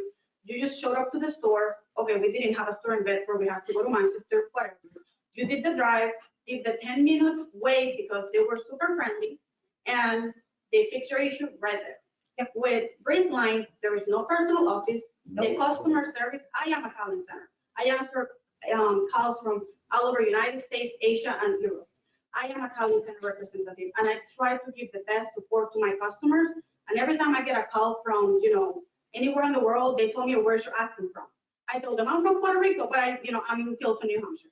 I'm proud to say that. But when I called them, they told me, oh, I'm in Colorado, or I'm in Pennsylvania. I don't know what's going on. There is a storm. There is a thunderstorm. I have no internet. Can you help me? Oh, we're going to send some help. They do nothing. And then my bill every couple months, it's a new adjustment. It's a new issue. It will be all better for me as a work from home resident if I have a reliable line. That's why I'm here today. I know I took time from my, busy night because I have to be at work at 3:30. This is my sleeping time. So I took time to say that because I think it needs to be noted that the same as we have T-Mobile, we have AT&T, we have all these other networks. I do believe we should add a second one because it will give the customers the opportunity to choose, not be stuck with whatever we're forced to. And it's really not okay. I don't think we should be, aligned with only one company. They might not be the best. Comcast might not be the best because in the South we have other options and, sometimes they're better. But here in New Hampshire, they are. So I think it should be considered. Thank you. Thank you. I'm not related to any of these folks. I'm wondering how many plants Mr. Christensen brought with him. I jump on the bandwagon. Yeah, I just, thank you. It's good, good. Mr. Jessamine. I'm all in Especially favor someone of like you that needs to competition. work. Well, not when I'm talking, of course, but I'm all for competition, and I welcome you to town, certainly. My understanding is that you have to at least meet the conditions of the prior contract. Yeah. And there's that pesky $10,000 grant that does not meet that criteria. So how do we fix that? So I was not aware of that $10,000 grant. I quickly looked at the franchise agreement when I met with Mrs. Forrester a few weeks ago. I'd be happy to insert it into the document. So if we come to agreement tonight, I would probably put it in section 6 point something. If you give me a second, I would suggest a motion, accept the franchise agreement as amended with the new section 6 point, give me a second, which would be a technology grant as well. That's my main concern, is that we don't open the door for lawsuits from the other guy. Just bear with me for a Because I second. hate lawyers. Are you a lawyer? I'm not a lawyer, but I've been doing this so long, I feel like I am one. That's not fair. Yeah, I would probably put it maybe in section, maybe even just do a new section 6.8, we're kind of right at the end of section 6, and just call it a technology fund. And we would be happy. For technology. Yep, for technology. Oh, you got Tim smiling. Well, it's like I said, I don't want to open us up to lawsuits. I would probably want to make it on the same kind of terms. So if they paid you in one lump sum, I'll do that. If they paid you over course time, we'll do that as well. I'm not aware of those exact details, but I'm sure we have it written down. Yep. So I'd be happy to, with the board's approval, share kind of some suggested language with Mrs. Forrester and insert it in before we sign the document. Does that take care of us, Mr. Pearson? It should, yes. Okay. How soon can you start? How about yesterday? Go Why ahead, Mr. has, President. Yes. why has this breeze line come in from whoever we had before? Atlantic Broadband, I guess we had Or before? MetroCast. It's like, you gotta- MetroCast. you have to have a But is it program. because it's a rinky-dink little outfit and nobody The eighth largest wants cable to come company in the here, country. or, No, I don't Breeze know. line is just as big as Comcast. They're They just are? having on the Mhm. west coast and they're trying to come out here now. Well, they can go back to the West Coast. So, Mr. Christensen, to answer the question. Yeah, so we will start construction this summer, and we expect our first customers probably towards the fall. Be me first. Just as an FYI, in the Concord Monitor, they've been talking, the Breeze Line is trying to get into Concord. It is in Concord now. Oh, Lord. They Concord were is, trying to get a franchise for the whole city. they signed it. It's active. Ma'am? How competitive are you gonna be with them? Are you going to offer a better, like, I'm not sure if the gigabytes or the megabytes, because like, I know they have the ultra fast, the mega fast that end up for whatever reason, every couple months dropping to the lowest setting. So are you going to be consistent with the same program you have across the state, that you pay for something, you get something, if you get the promotional when you join? Will that stay, throughout the whole month to month after you're done with the contract, or will that drop? There was a lot to unpackage there, but our speeds and our prices will be consistent throughout Tilton and the entire state. So we have obviously multiple products and services, but what we're going to offer in Tilton is the same we offer in Concord, Nashua, Manchester, et cetera. So it's gonna be, Yes. and the prices are gonna be, the same as everybody, or Yes, are they gonna come up? that is our practice as we've gone into new communities, and that is what I would anticipate here. We wouldn't develop a different pricing structure just for this community. Would going Absolutely not. online help to look at the pricing? Yeah, absolutely. For Comcast, or- Yep, absolutely. That's what I did. Yep. You couldn't put a Tilton address in right now because it's not built into the system, so to speak. But the pricing we anticipate it to be the same that we're offering in Laconia and Guilford, Concord, and so forth. Canterbury, et cetera.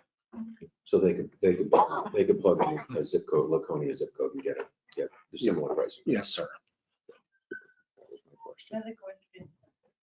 Mr. Mitchell? Yeah, I was just curious about, is your upload speed the same as download, or is it? They are not. Our upload speeds and download speeds are still a 14-to-1 ratio. So people are downloading things 14 times more than they are uploading.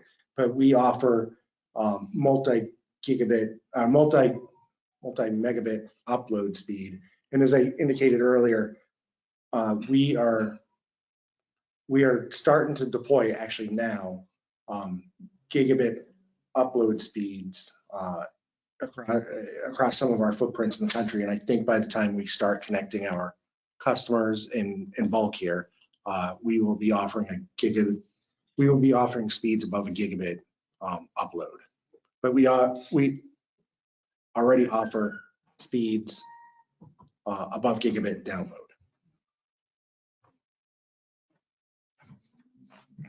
Which is not something covered by this agreement. Correct, sir. I make a motion that you got the article. So first thing is, are there any more questions? Does from the Breeze public? Line know you're trying to get in here? Oh, I'm sure they do. Okay. I'm not sure, ma'am.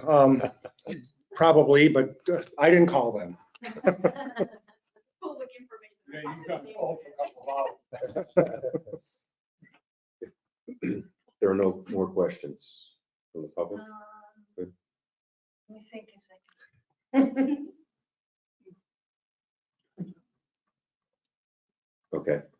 The time being 6:25 and seeing no more questions, I'm going to close the public hearing. Is there any more discussion from the board at this time?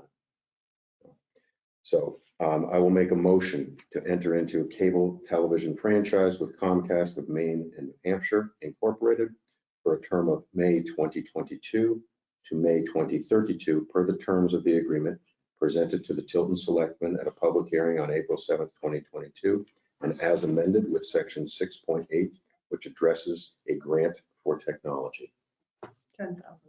of $10,000. I'll second that. Any discussion? Seeing none. All those in favor of the motion, please indicate by saying aye. Aye. All those opposed? Good, the motion passes. And I have the contract, I'll send it. So what, does that mean they can come in? Yes. Yes, ma'am.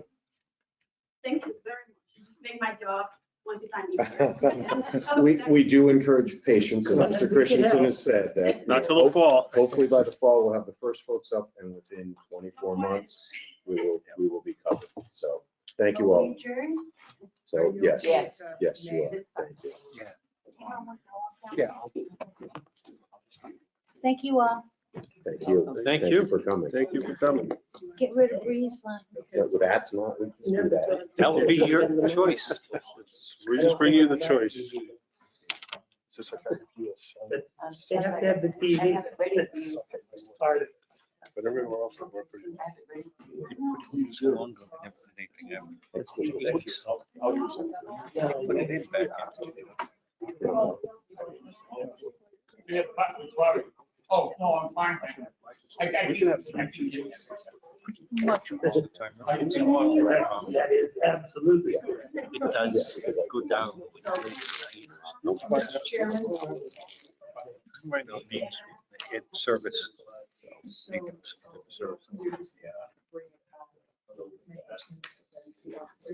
Yeah. So, Mr. Chairman, Yes. so you're gonna sign the document, it's on its way down. Brian's gonna take a look and make those changes Okay, with your document, but with your signature, it's good to go. okay. And we'll sign it, file it with the Secretary of State, Excellent. make it all official. Well, we thank you for coming back in, and we thank you for having really good plants in the audience. So. I just want to know what their deal is and how many months they get free. What's that? Because I'm saying he had Maple wonderful Court, plants. Maple Court is a good town. Cedar Street, the Tree Street is a good section of town A good practice street. with a little side. You're gonna go back up on the pole that held out? Is that- Oh, I'm sorry. If you get a I'll even climb the pole for you. No. She climbed poles for, was it AT&T, correct? Are you Way being back? sassy? Verizon. I miss Phil. Verizon. Yeah. He said it's- Listen, my daughter was in a car accident. Your dangerous streets of Meredith. Take it down. Oh, Goes down. How long is the bridge gonna be? It's good for him.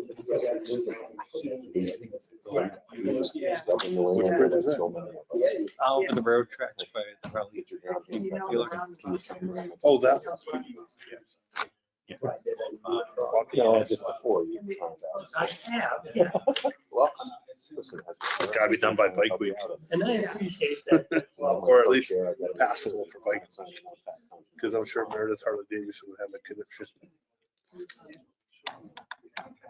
Build a deep sky. So you. During the rain, she was like, He's, it's down. It's down. Thank you, folks. Thank And you. obviously, if questions come up in the interim, Jean knows how to get hold of me. Thanks, Thank you, Brian.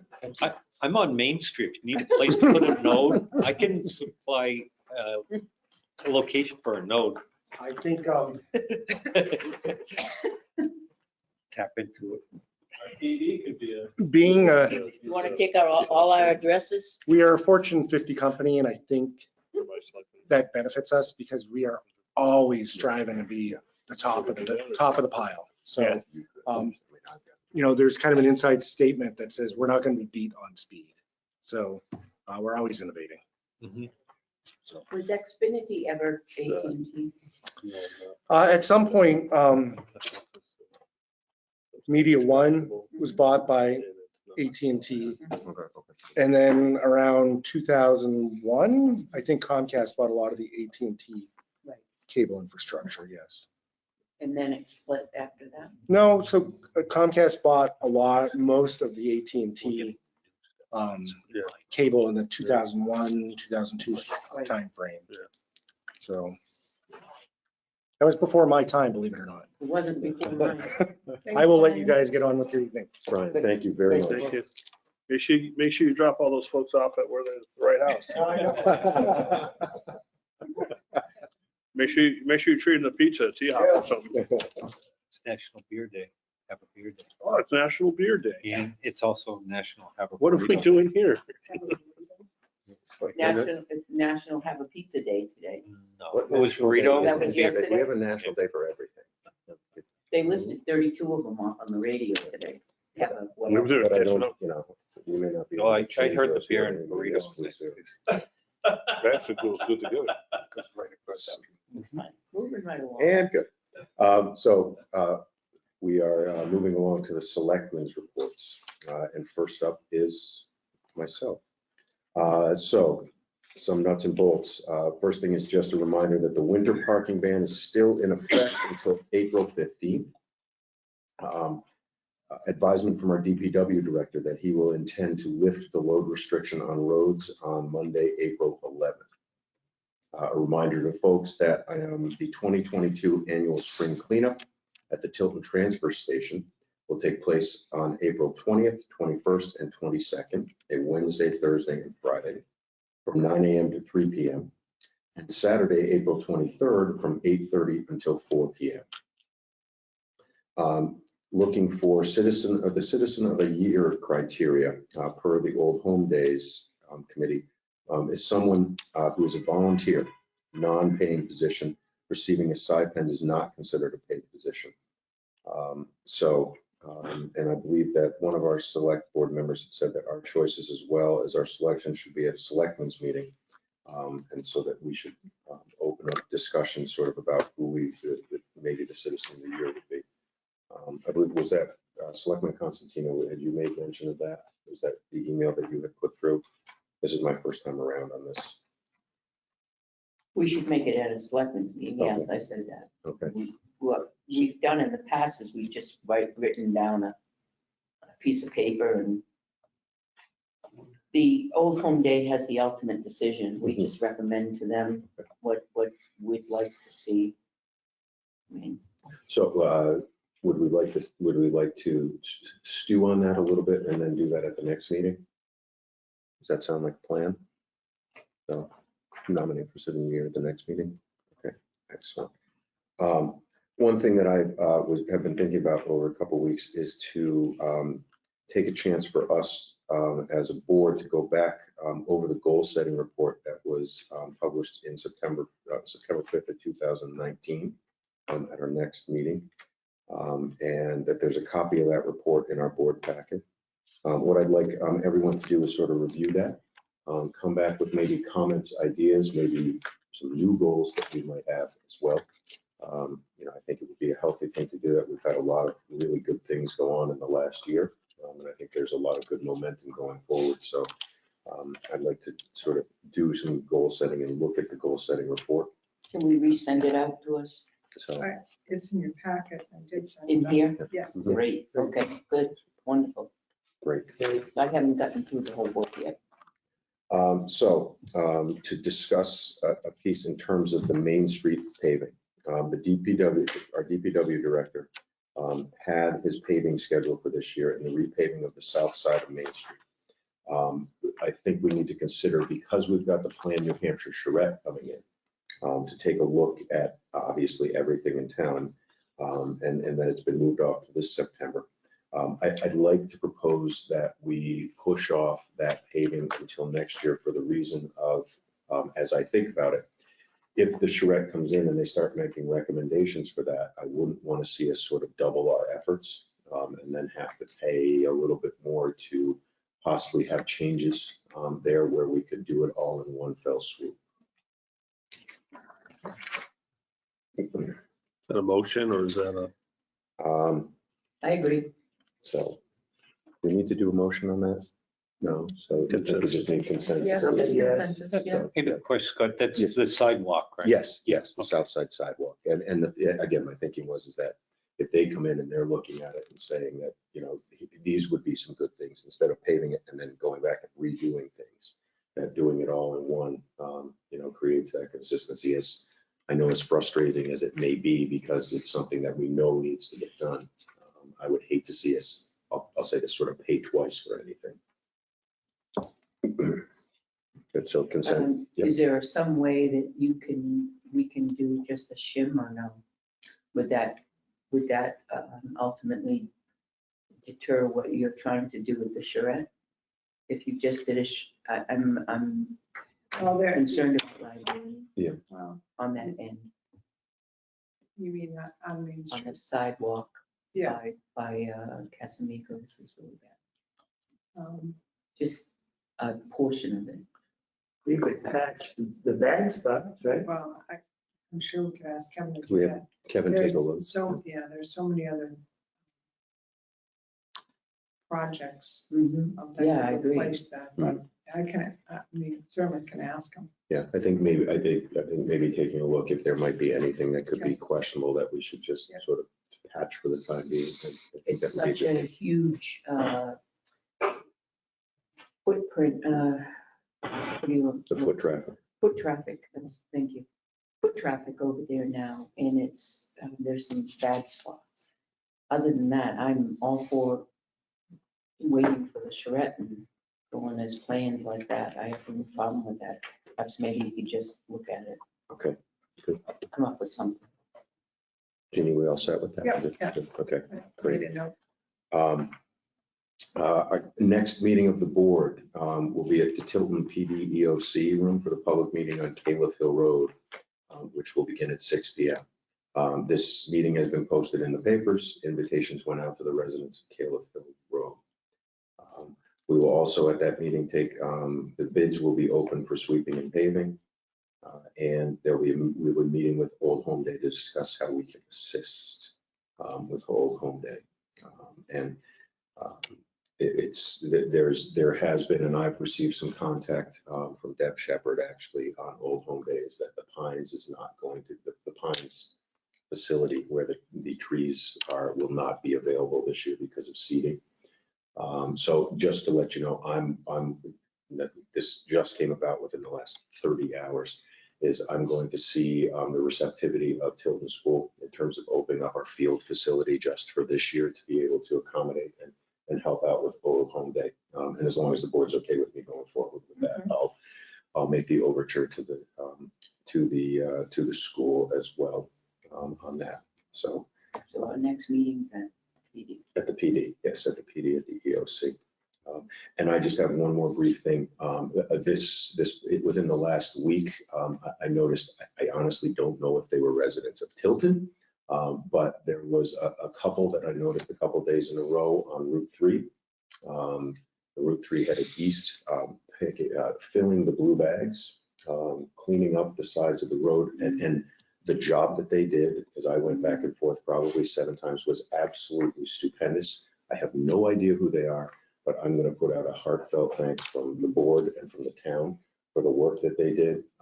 Tires and pieces of metal and full bags all the way from here, all the way down to the Winnisquam Deli and Market. So whoever that was, thank you very, very much. So next up is Selectman Jessamine. Then I'll piggyback off of one of your thoughts. I went to Old Home Day meeting on Monday. And the Pines, of course, is not available to us. And there was talk about reaching out to Scott. They also have a couple of other creative ideas. And I'm not informed enough to explain all of them.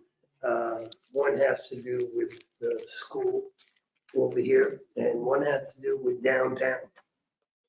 So they will be here on the 21st. And that's my report.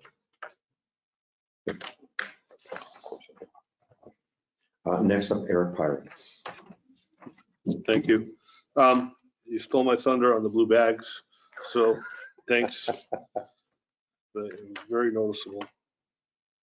I didn't, when I got driven it, though, they hadn't completed the whole, all the way down, so thank you. The Tilton Economic Development Committee has quite a bit going on, believe it or not. They, when you start and list everything that's kind of going on, it's actually pretty impressive. So I'll give you a little synopsis of what's going on. It's a user-friendly downtown.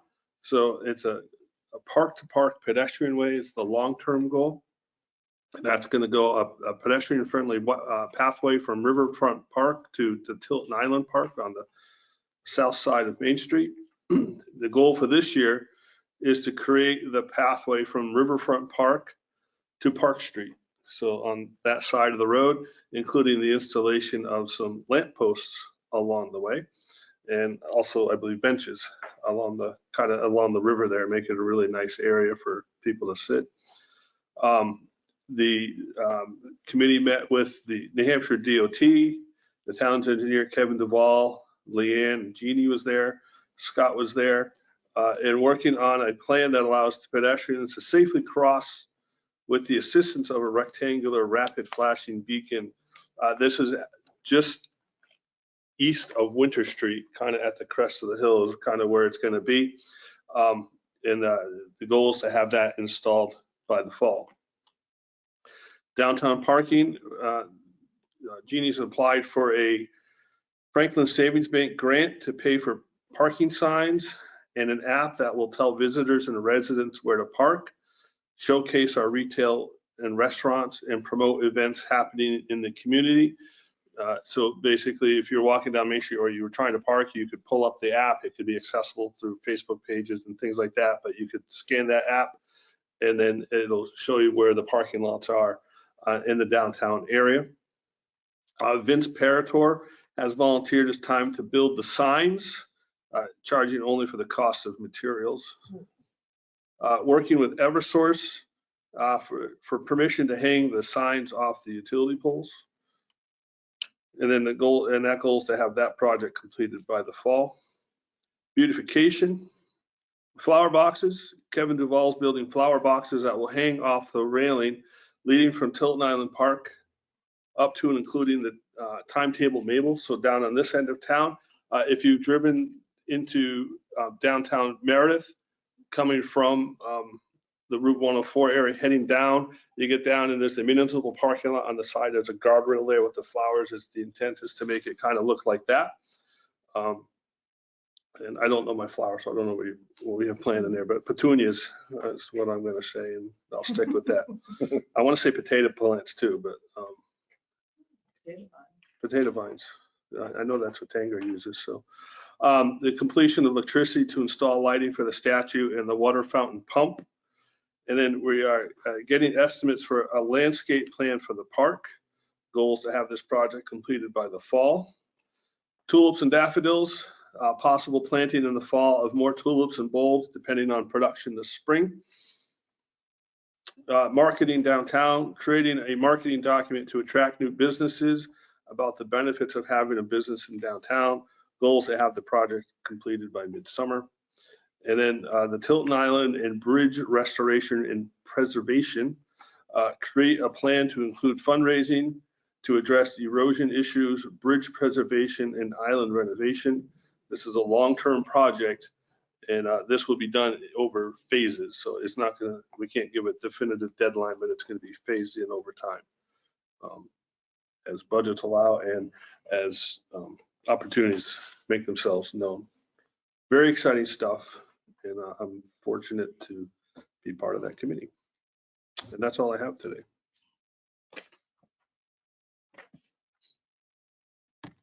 Mr. Scanlon. So you also stole the thunder on the blue bags. The one day you went down Route 3. So, and one of the things that came up at the Conservation Commission is the trail cleaners, wonder if some of those are available. Do you have any? Or the blue bags? Well, I'm familiar with purple bag.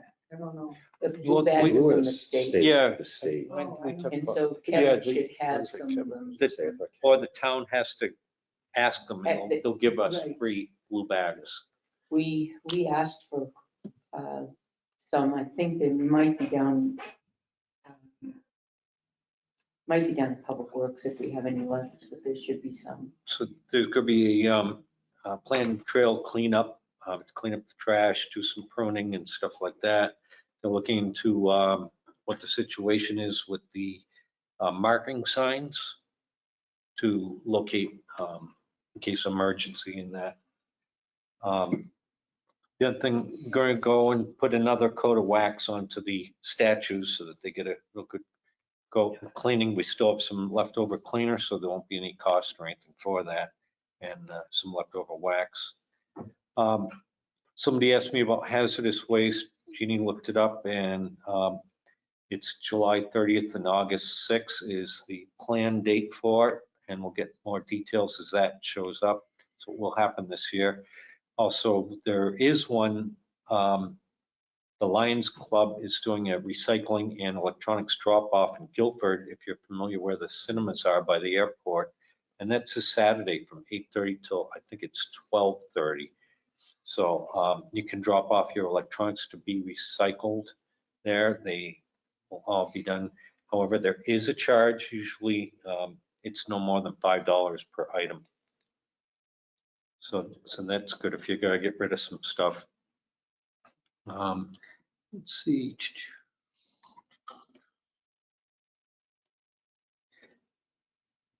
The other thing was, there was concern, I was approached that they weren't going to get Morrison Ave done. I know it was on the 10-year plan. And then it kept getting pushed off until after the Honda was done.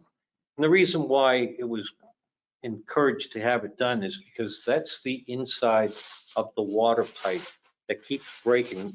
There were, I think, 4 breaks last year in it. And if you can imagine, this is a section of the pipe. This is what people in Morrison Ave have to drink the water through and cook with and shower with. It keeps breaking. One house had some foundation cracks. So I think it's really imperative that we do get Morrison Ave done and let the water department know that they can get in there and that they have to do their pipes. These were put in around 1940. I'm not Kinda- touching it. Oh, yeah. But well, people, that's what everybody's drinking their water through right now. And you can see, I know if I poured a bottle of water through that and offered it to anybody, they wouldn't drink it. But yeah. It's cast iron pipe, so it's expanded. Yeah. Yeah. That's So, what was on Cedar Street. Yeah, I think it's real important and it keeps breaking that we Yeah, can, you keep stealing it. They stopped- Yeah. Stop cutting the pipe, Um, Selectmen. so yeah, this was dropped off at my house. I know. Well, that was the other option, It's the yeah. bright side. Yeah, like, I'm here to see you, John. It's like, so, yeah, if we can look at, if that can get done. It's, yeah. Fortunately, my water comes off Main Street, which was replaced, so There you years ago, so, no skin in the game. A little special there. So everyone can connect to Yeah, his house. connect to my No house. problem solved. Let's see. I think there's a couple other things we can do in other business. And that's it. Thank you. Excellent, thank you. Selectman Constantino. I have a few things. Thank you. First thing is tomorrow, Saturday night, there's a spaghetti supper to benefit the Tilton Senior Center activities program. It's $10 for the ticket, $8 for seniors. You cooking? Joe? Well, and I show up and make a guest appearance. Yeah. Emily and Iris and Yeah. They the ones. The water's coming from John's house for the cooking. Yeah.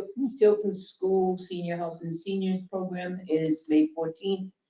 We have approximately 12 different homes that they'll be going to between Tilton and Northfield, approximately about 60 or 70 kids from Tilton School.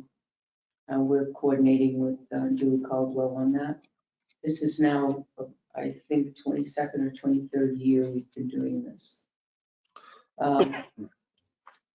We all know that the new car trash situation has been resolved or in resolve. So there were new electric outlets put up at the senior center, one accommodating our new freezer that was donated by the Wednesday night music group.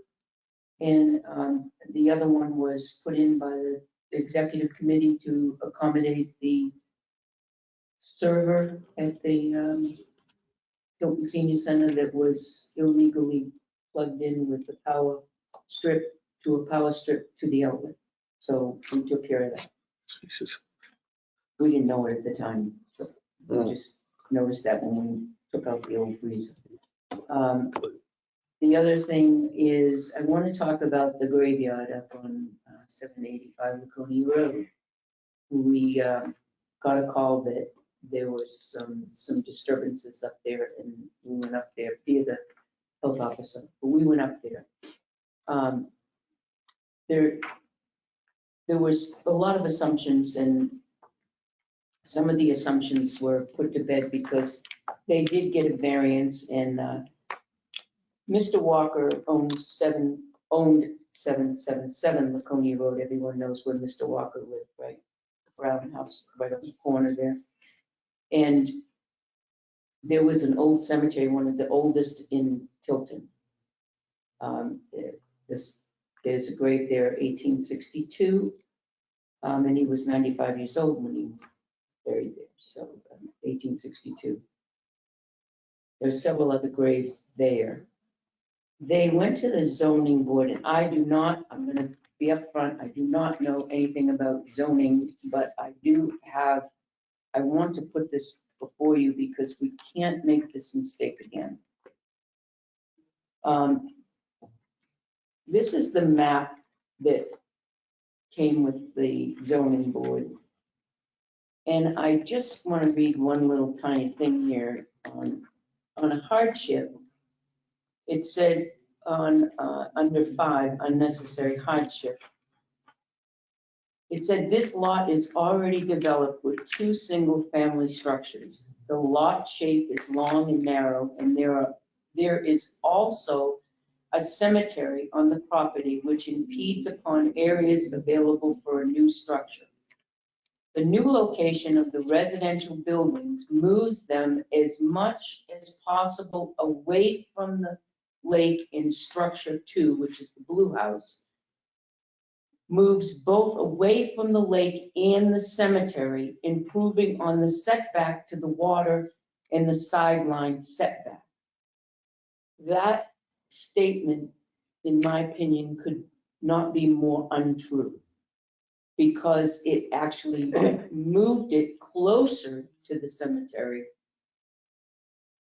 and not away from the cemetery. And this says, in the cemetery, improve both away from the lake and the cemetery, improving on the setback to the water. My concern is a couple of things, and what's done is done in zoning. We can't do anything about that. We appeal the zoning, and I don't think we want to do that. We have 2 structures now. And I think that you can see this here. This is structure 1. This is structure 2. In the yellow is the cemetery. In one of the pictures that I showed you, structure 1, in the back here, it's only 4 or 5 inches difference in the boundary of the cemetery.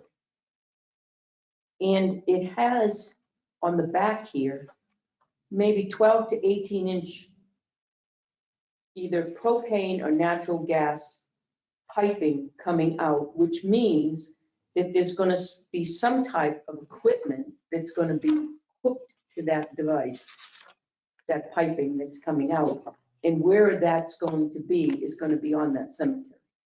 There's no way of getting around it from where that piping is. That's my first concern.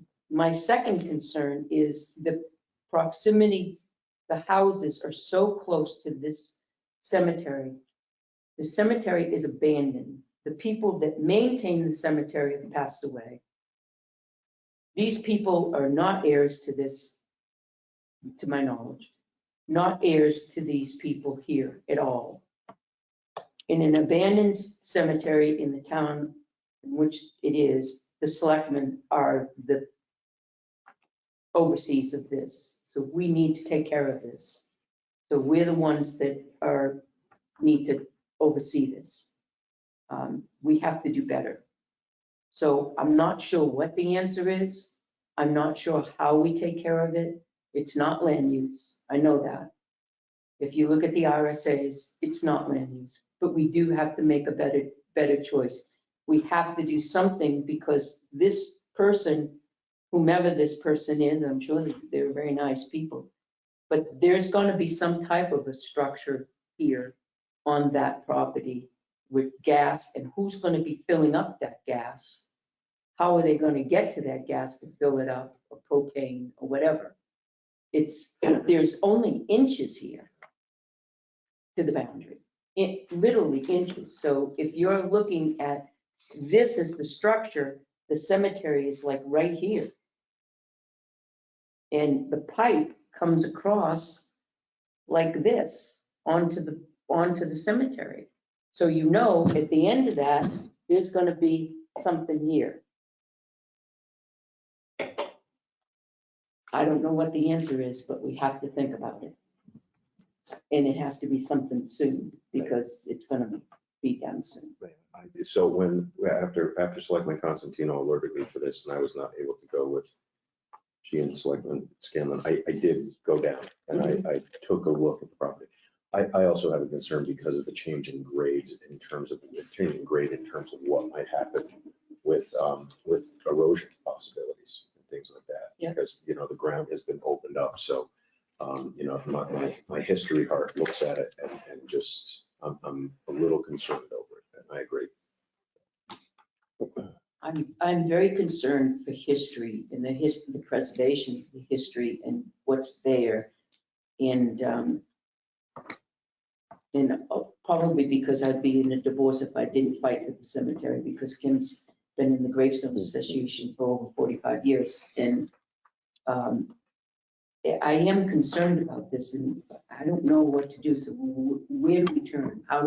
What's our next step? Mr. Scanlon? So I went up, I took a look. One of the things that concerned me was that the markers, or the boundary markers, they're iron pipe. Some had been recently sawed off, other ones bent, other ones dug up and put into the middle of the cemetery. I think it's important that whoever's doing the site there repair the damages to those. Well, And in that, in respect those boundaries, there was gravestones were taken out and removed. There was a child's or footstone that was actually in the ditch where they were digging for the foundation. It had been disturbed and dug up. I don't know. But I think it's important, if we're responsible for an abandoned cemetery, that those bounds should be somehow fenced or marked or whatever to, so it doesn't get, trampled on. This was the Philbrooks, and I did some research, and this was the first settlers in this area, in the town. Right. The first settlers from the king. Right. This back before we even had our own government. Right. But I want to speak to the posts. Leanne did take pictures when they first went out in the zoning, when they first applied back in October in the zoning, before construction began. she took pictures of the graveyard and it has a little dusting of snow on it. But there were no markers on the east side, the west side, and there was only the marker that we saw, John, next to the yellow house. The stones were up against the dump. So they were there before the beginning of the construction of the blue house. As near as I could tell thank God that she did take the pictures before that. So that kind of eased my question on that part. There were a couple of them by the porta potty that were sawed off, and it would look like recent sawed off, but how can you tell who does what? You can't. And they went up, my understanding, I haven't been up since, but my understanding is Chuck went up and asked them to clean it up and put a more stringent, sturdy boundary up. And they cleaned up the graveyard itself, and then they put up a clearer boundary and they moved the porta potty back. So that's been done. To my knowledge, I've been told that that's been done. I haven't seen it. So they did do that. But we can't tell who did what, and you're not going to be able to do that. It's not going to happen. But going forward, we could protect it. And I think that's where we're at. We can't go backwards and say who did this because we don't know. We don't have the means to say, well, you did this and you did that. But going forward, we can protect it. It needs to be protected. But I don't know what the next step is. Per the RSA, we're the ones that are in charge of that because it's an abandoned cemetery. We need to add it to our cemeteries and take care of it. I know that. I wonder if after spring cleanup days, maybe we should consult with Kevin a little bit. I mean, he's got some very good ideas about things. He might be able to, if we go down and take a look, and he might have something. But I think there's a certain step in, maybe we can talk to the Graveyard Association and ask them what to do. But there's a certain criteria that the board has to accept it as abandoned and then record it, and it has to be recorded and listed as a town. And that's what I'm talking about. And then once we do that, then we take the steps to preserve it. And whether it's a fence or whatever, we can do it. Who owns that actual property? Well, nobody owns the graveyard property No, because we it's do an now. abandoned property. But there are definite boundaries to that plot of land. And the town of Tilton own that property? No, Or it's that's never. responsible for that property? It's an abandoned Yeah. I heard about that. cemetery. And according to, I don't have the RSA. I don't know if I bought it or not. I mean, we have to go and mow it and, Well, there's nothing to mow, it's just all mulch. I know what it is, right? According to the RSA, an abandoned cemetery, we would own it. And we would maintain it, but there's not that much to maintain, but that's what I'm trying to figure out is what the next step would be. So Mr. Walker never owned the cemetery. He maintained it. And he took really good care of it. When he took a tree out in the middle of it, he was very, very, very, very careful to take it piece by piece by piece so it wouldn't disturb the cemetery.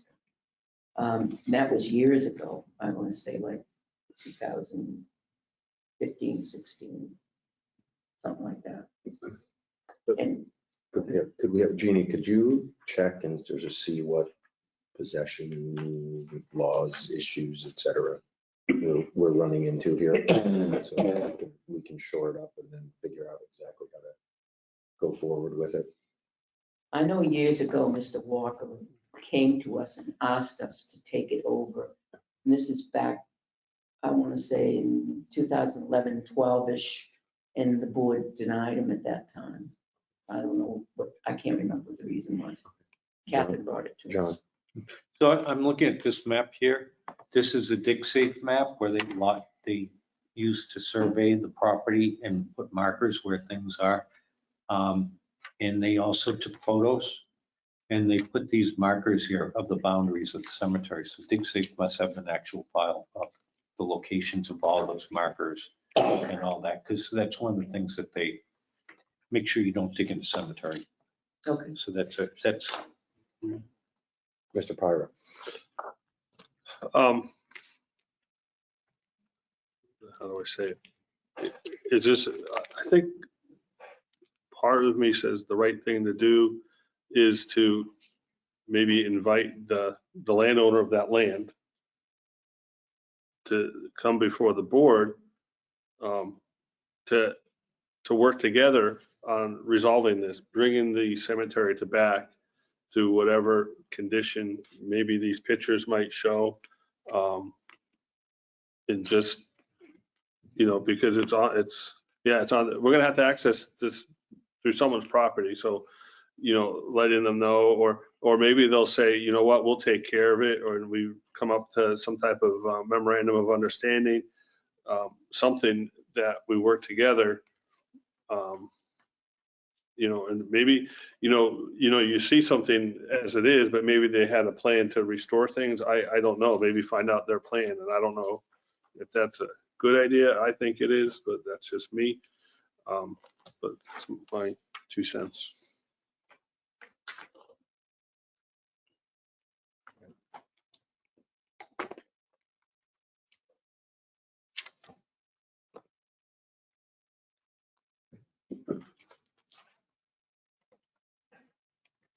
I think any idea at this point is a good idea because we don't know. I mean, Eric, we don't know. I think, Scott asked Jeannie to do a research a little bit. I think that's a good idea. Definitely talk with the homeowners and find out. I just don't want to subrogate our authority to somebody that,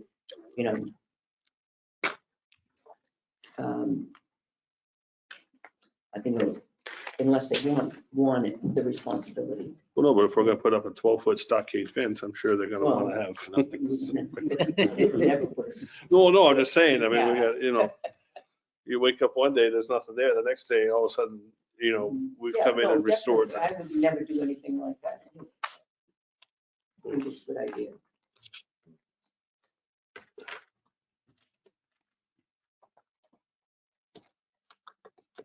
The only other thing I had on my list to talk about was the meeting times. If we wanted to revisit the meetings. You want when? Well, we have the first and the third, and there's a few weeks that we don't have any meetings, and I just think it's either better to go either every other week or rather than going to a point where we go until 9 o'clock. If everything goes well, it's 9 o'clock tonight. Because we haven't had a meeting for 2 or 3 weeks, and then we get barraged inundated by stuff that we have to get done. Mr. Scanlon? And I would rather us doing it on a regular basis. So, yeah, I think skipping 2 weeks is a lot, that some things can get missed. But I thought, well, why couldn't we have it, or one of the other things, if we're going to keep it every other week or first and third, why can't we add it first, third, and fifth if there is such in that month? That would be every other week. No, it would still keep it on the first and third meeting. So there would be, at that point, 2 weeks in a row. So that way it's easy to remember, so it doesn't get pushed out. Do you understand what I mean with that? It's always the first week of the month, the third week. And if there is a fifth, you'd end up having one So in June, on that time. you would have one on the. Unless we said we didn't need it. Yeah, and I think And then- that option then there should would be be- left open. And then Right. we'd have back-to-back meetings, the 5th in the 1st of July, But we might say on the 1st of July, we don't want to have a meeting because it's that Right. week, so. And I think that option that is always might available because we're coming into a slow time where we could say, hey, we don't need a meeting next week. Let's not have a meeting next week. That's fine. And that wouldn't mess up the schedule too much. Right. How many times a year do we face the situation that we have just gone through? Depends what year. So Yeah. right now, Prior. the next time it happens is in June. And you would actually meet on June 30th and then not again until July 7th. And then in September, It's quarterly. yeah, So it's- and then yeah, that's December, right. the last month of every quarter, 15 weeks in a quarter. Okay. at least for 2022. I think the thing I'm trying to get at is we don't know what comes up. And, you know, you have to be prepared that if something does come up that we do. You know, we had a lot tonight to get through. And we're not done. Well, I would just say that since I've been here, the 3 years that I've been here, when we were meeting every week, we were meeting till 9 o'clock at night. So it hasn't gotten any longer. It's whether we meet every week or every other week. That's just the way it is. And the last time you met between that time and this time, there is nothing that has happened that required or would have called for you to meet last time at that third Thursday of the month. And that was something that John had said at the last meeting was that, and that's what the board had said, is that if, you know, if something comes up, then you always keep those Thursdays open. And then I would just make the argument, because I believe it was Tim and I who both made the request that we go to the first and third Thursdays. The amount of time that it takes us, me specifically, to prepare for a meeting is incredible. To make sure that you have everything you need, to make sure that I anticipate every answer or every question that you're going to ask. It is a lot of work. And I'm not complaining about it, but I'm telling you that time that I spend 3, 4, 5 hours getting ready for a meeting is 3, 4, 5 hours I can spend on economic development, which, to Eric's point of earlier, the reason you're seeing the things getting done with economic development is because I have the time now that I didn't have before. But also, when we begin to work and we start going into non-publics at 8:30, 9 o'clock at night, our brains start to shut down. It's not realistic for us to start into critical non-publics at 8:30, 9 o'clock at night, 10 o'clock, to get out of here at 9:45, 10 o'clock at night. Well, yeah, we did, the last time we were here, it was 9:45 when we walked out the door. Because I walked in my door at 5 minutes to 10. And getting up at 4 o'clock is tiring when you're. And all I'm saying to the board is, that's fine. If that's what you want to do, is go back to every week. I'm just, for myself. I don't want to go back to every week. I want it left open. I think that Stay it and was. just say, okay, we don't have to have it, but leave it that we're meeting. And then just say, Kind of what we okay, do now. no, you say, no, You we're not want to gonna. have it. We have first and third. Well, unless that we have need and then we come in. That was my understanding. So if we did the 1st, 3rd, and 5th, that would solve any, like a 3-week gap between a meeting. You know, 2 weeks in a row, no meeting. And it could be canceled anytime.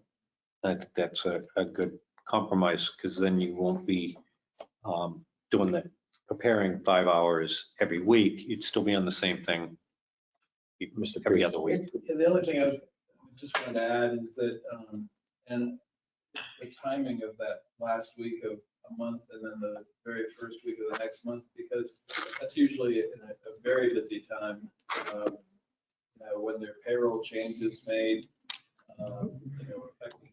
resources or having to notify other agencies, that end of month, beginning of month is usually really active downstairs, more so than other times of the month. So that's a particularly bad time, in my view, to have it back to back. You're going to have it back to back personally. But Let's move on. We got Patty all set. So town administrators report. All right, so you all you've gotten a copy of my report. The first action item is the Franklin Savings Bank Fund for community advancement. I had brought this up the last time and suggested to you that I would look into it and come back to you for a proposal of what I would like to apply for and make sure you were okay with that before I actually applied for the grant. You heard from Eric earlier that I would like to apply for grant to help pay for the downtown parking signs and a parking app that will help visitors and residents locate parking, promote activities, our restaurants and our retail in the downtown. The grant is due in May, or at the end of May. And I don't have your report in here. It was April 6th. That We don't have your TA report. I'm not sure why it's not. it's one of 3 attachments.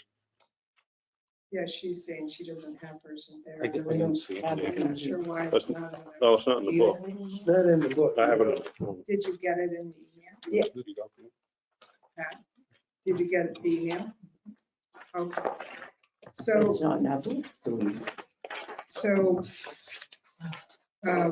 Look it up. I've been working with Tim and Detective Murray, Vince Paratori, and Kevin Duvall on this project.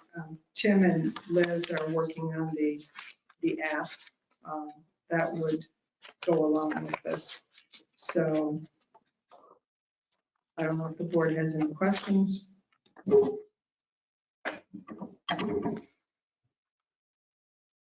Are you okay with my moving forward with applying? Yes, Yes. absolutely. Okay. Next item is the RFP for curbside solid waste collection. We would like to get it out by Friday. Remember, this board had a discussion about eliminating the curbside recycling and going down to one bin. So we have adjusted or amended the RFP that we had sent out before, just simply removing the curbside recycling. But in the process of doing that, in the RFP, it refers back to the trash collection ordinance number 910. So Tim and I went through that and made corrections and updated that. And I sent you the email with the track changes so you could see where the changes were made. And if the board is okay with those changes, I brought a ordinance that has the changes incorporated so you can sign and you can get the RFP out tomorrow. But I know Pat wanted to talk about it.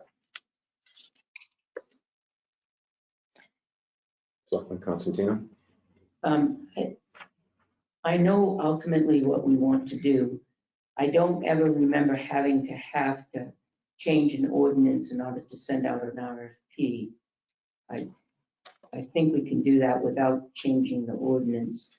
I'm very concerned with changing this ordinance and signing it with an effective date of April 7th, which means they're not going to be recycling next week. You're telling this ordinance, you're telling us when we sign this, the effective date of the amended ordinance is April 7th, 2022. And that means nobody can put out recycling the week after next. And we haven't educated the residents. We haven't allowed them to post it and say, there's no more trash, there's no more recycling. You have to put it all fitted into that one little thing. Where are the other buckets gonna go? There's a ton of questions that they are gonna have. and it's gonna be, I'm sorry, a debacle like Northfield had, and I'm not up for that. We need to make a sound decision in educating our residents on it. So, good point. We don't need to put the, effective date on it, but it does, in the RFP, it does refer to, just like it did in the original RFP, it refers back, because that gives direction to the bidders about what our trash collection ordinance says. So it does, I believe, need to be changed, but we can not put the amendment or make the effective date, because this isn't going to happen until we actually award the bid. So can we give them the ordinance and say, this is a proposed ordinance? Or do we put a provision in that this begins at the end of our current contract? Or Yeah. January 1st. So, Yeah. because then it goes Yeah. through, and then we've got plenty of time, so we put the Effective provision. January 1, 2020. 2023. That leaves the lead time that Pat is We need correct in some suggesting. public hearings just to educate Oh, people. yeah, Yeah. we do. Social media campaigns, I all can sorts of just stuff, see just them to, knocking it out. I can do. People are gonna, I think a lot of people are gonna. So this is a draft of proposed article. I mean, We have ordinance. Joe pop up on the Oh, site. yeah. The money card. I had the original ready just because we wanted the RFPs out tomorrow, but. So we could You just can put a purchase draft. the actual. but you cannot purchase Yes. the actual. No,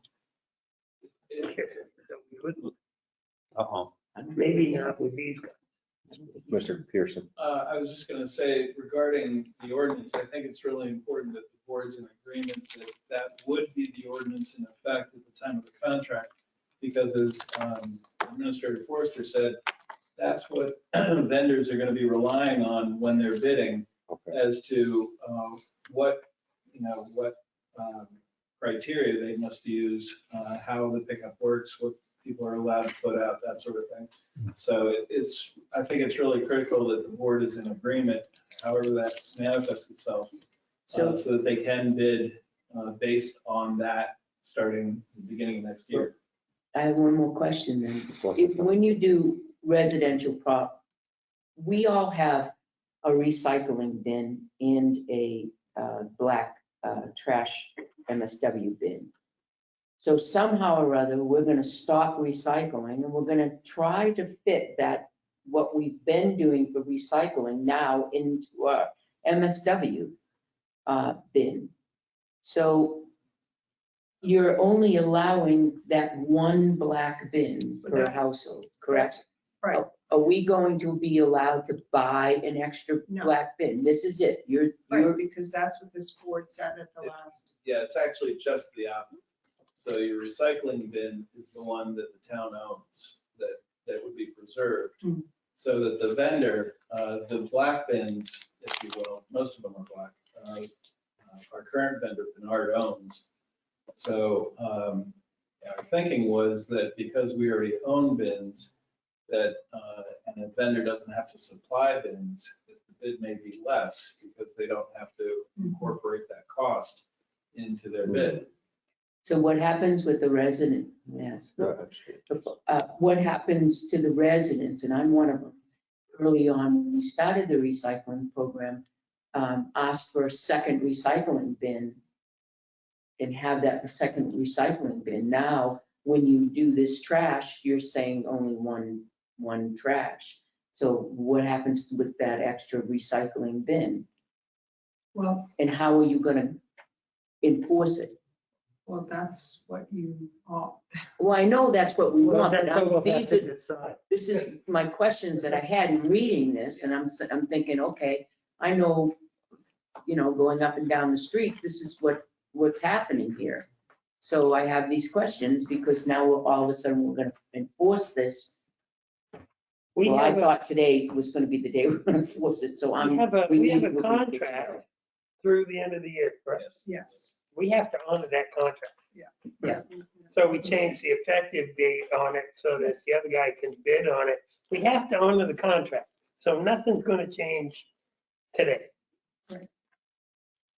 Except if you change the Can you imagine the lawsuits that would come from trying to change the contract at this late date? No, but while you're not changing the contract, I really think it's important to ratify what you intend the ordinance to be, Right. so that they can bid appropriately.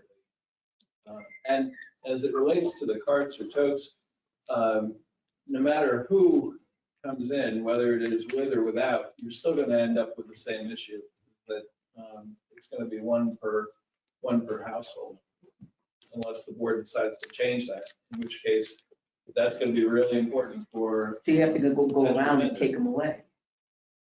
Well, they are owned by Bernard. So I would think that would be the case unless. The recycling bins are owned by, No, the recycling bins One are owned by talking the about- town. I'm talking about recycling. Oh, So the recycling bins become the trash bins. the trash bins are owned by Bernard. No, but the recycling bins that we have now currently They Yes. become the trash they bins. become the trash. And I have 2 of them.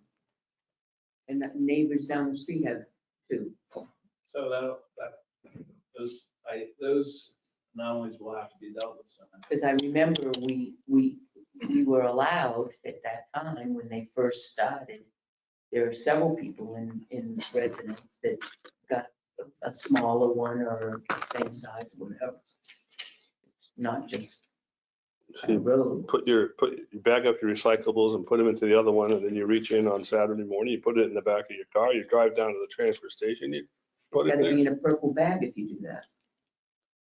Well, we're gonna be implementing some other Now for things. All recycling, right, so what was the language that you've changed it to, Jeannie, on this, on the back? It's just all the red. is- Effective date? It'll be amended January 1, 2023. Effective January 1, 2023. Okay.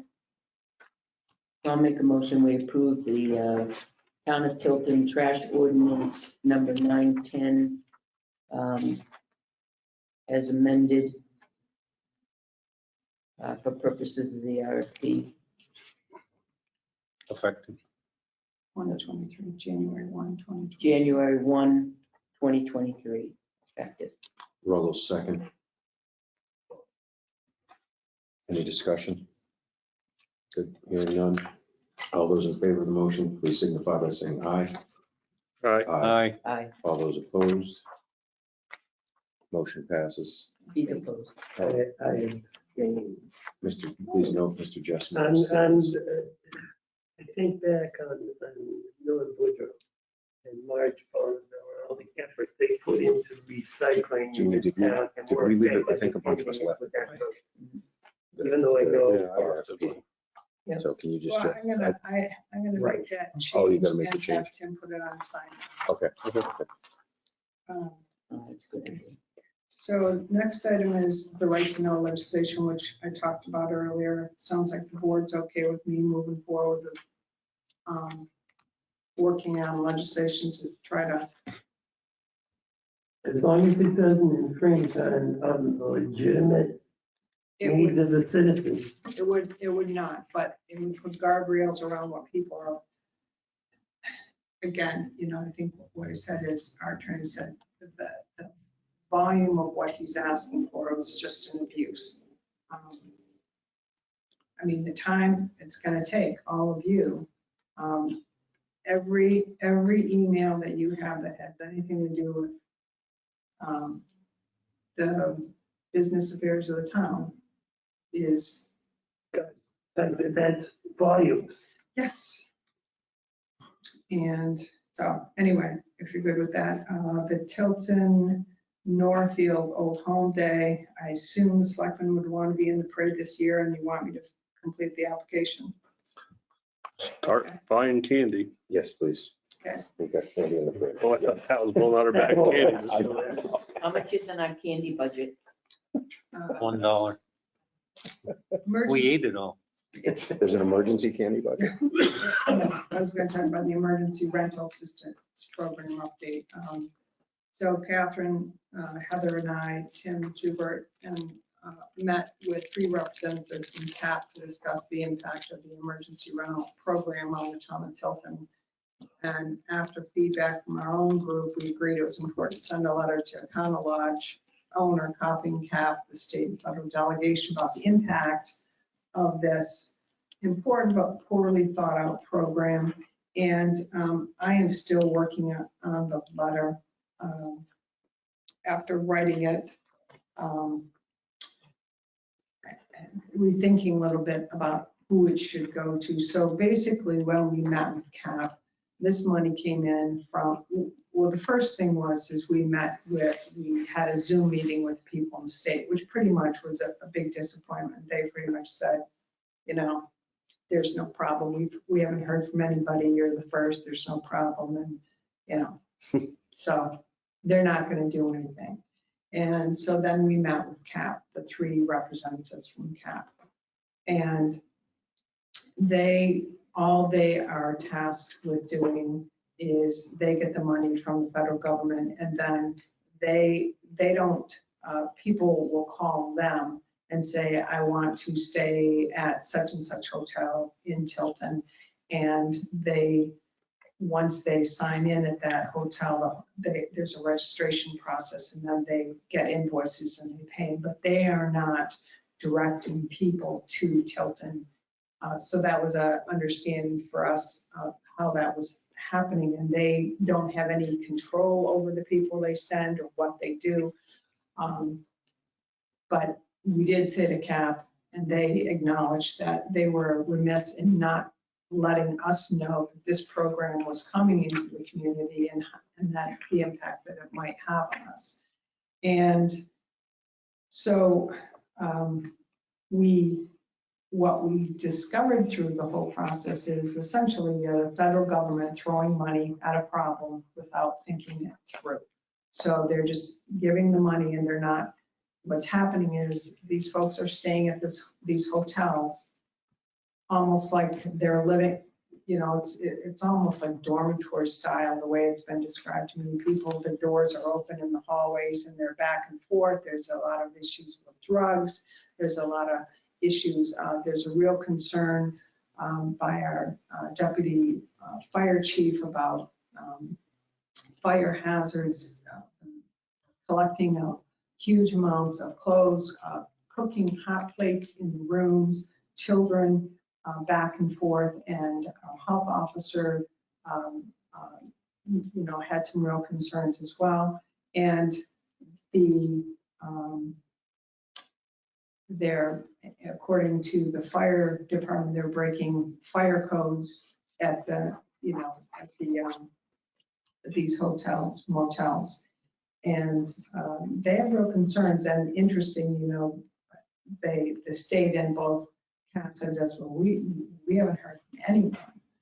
So apparently Tilton is the first because our people pay attention to this. But as we started down this road, we are starting to hear from other, well, you haven't heard from the communities, you're hearing from towns, you're hearing from hotels or motels that are starting to have some real issues. And so the fire marshal's office, actually, the fire chiefs are writing their own letter to the federal delegation. So it's, and our concern is it's 18 weeks, and they don't know 18 weeks for one individual, and they don't know how long this program is going to last. And the discussion was now that it's getting warmer, they're going to move out of the rooms, but at some point the fall's going to come around again, and we're going to start right back up at it. And again, the impact on our police department, there are lights and siren calls to these locations, whether it's criminal activity, drug issues, a lot going on that's impacting us. And so, you know, we felt like it was important to write a letter to the property owner saying, you need to get control of this. And also letting the federal delegation know and the state know that in fact there is a problem, and they got to figure out how to correct this. Put some guardrails around it. There's no accountability for the people who are getting the money. So And the people that were relocating these people didn't have a concern? What's that? And the people that were relocating the people up here didn't have a concern? So, Mr. Pyro? only because I had 2 inquiries about this today where I work. And it's basically cap, this is a different cap than the cap that we deal with, but they basically they tell the people find a place to live and we pay for it. Yeah. And it's up to that person. And yeah, so it's not that there's any other people. It's if you lost your house because Kim, let's say Kim became unemployed and she lost her job, which means that you guys couldn't pay your rent. The cap comes in and says, okay, we'll help you find new housing while you look for new housing, and we'll pay for this temporary housing. And it's basically, from what I understood, money is not the object because they're going to pay the hotel. But in our case, they told us 12 weeks, and I'm like, no. But they have no say. They have no say on where they go. So. Does anyone know, do they give them a list of, do they give them a list of places that do, I'll use the term host? Yeah. Oh, so they know hotels that. They're sending them to us. They'll call any hotel. No, not Okay, according. they'll to- call any hotel, but they, Yeah. okay, but Not according to. We have a bunch Are of. we on the list? we've got Sure, two, we're- I The believe, hotels. The correct? hotels, yeah. 2 of them, I believe. Yeah. We've got Motel 6, or the Super 8 and Econo Lodge, I believe, right? Right, 2. Econo Lodge, yeah. But all that means is that they accepted the program and they're accepting the terms of the program. Right. I can tell you that in almost certainty that 2 other properties in this town would not accept those terms. I know that where I work, we don't accept those terms. So the bottom line is, I want to continue working on the letter and I'll have that ready for you next time. There's really no urgency to it, but I do think it is something we need to weigh in on. And I think it is. I think we're probably ahead of the curve being aware of the problem and as we move along and hearing other communities are starting to recognize it's an issue. The next item is Tilton Island, the Tilton Island Bridge Preservation Plan. And I gave you kind of an update on that. It is a one-of-a-kind surviving example. We had the experts. We had a guy who was he's a principal bridge historian with extensive experience in surveying, evaluation, and interpretation of historic transportation, engineering, and industrial resources. And the other gentleman who was on this team was a structural engineer. And then, of course, Jim Garvin from the state. So I tell you that because these guys that did this assessment know what they're doing. They're like the experts in the country on this. They came back with it's still in draft form. The bridge assessment, it should be done soon in time now, but one-of-a-kind surviving example of American bridge engineering and the art of iron truss bridge design and workmanship as it existed during the middle decades of the 19th century. It's a historic resource. That said, the work that will be needed to ensure this bridge is authentically repaired and remains structurally stable is judged to be approximately between $800,000 and $1.2 million. And would require that the bridge be moved off-site to restore it. Say what now? Yeah. So because it's so damaged and corroded that they're gonna and there's so many layers of paint and that just the environmental challenges. What they're recommending is to remove the bridge, take it off site, restore it, and bring it back. How long would that take approximately? About probably a year, maybe a year and a half. Does that mean there would be no bridge to the island for a year and a half? So So I did anticipate that, so looking at, potential solutions. Unless we install the temporary bridge, that would require the island to be closed for most likely a year, possibly longer. We could align the restoration work of the island itself during that shutdown, but concerts would need to be moved, and I think Scott has looked into potential there. And I'll circle back and we can talk about that.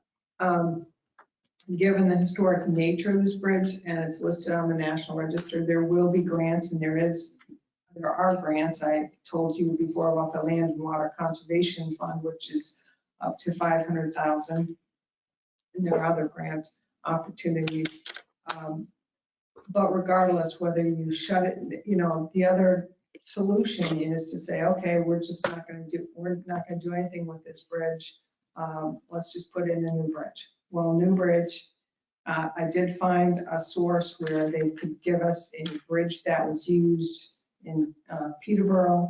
That's a $250,000 bridge. It's not quite would fit. Brand new bridge, $350,000.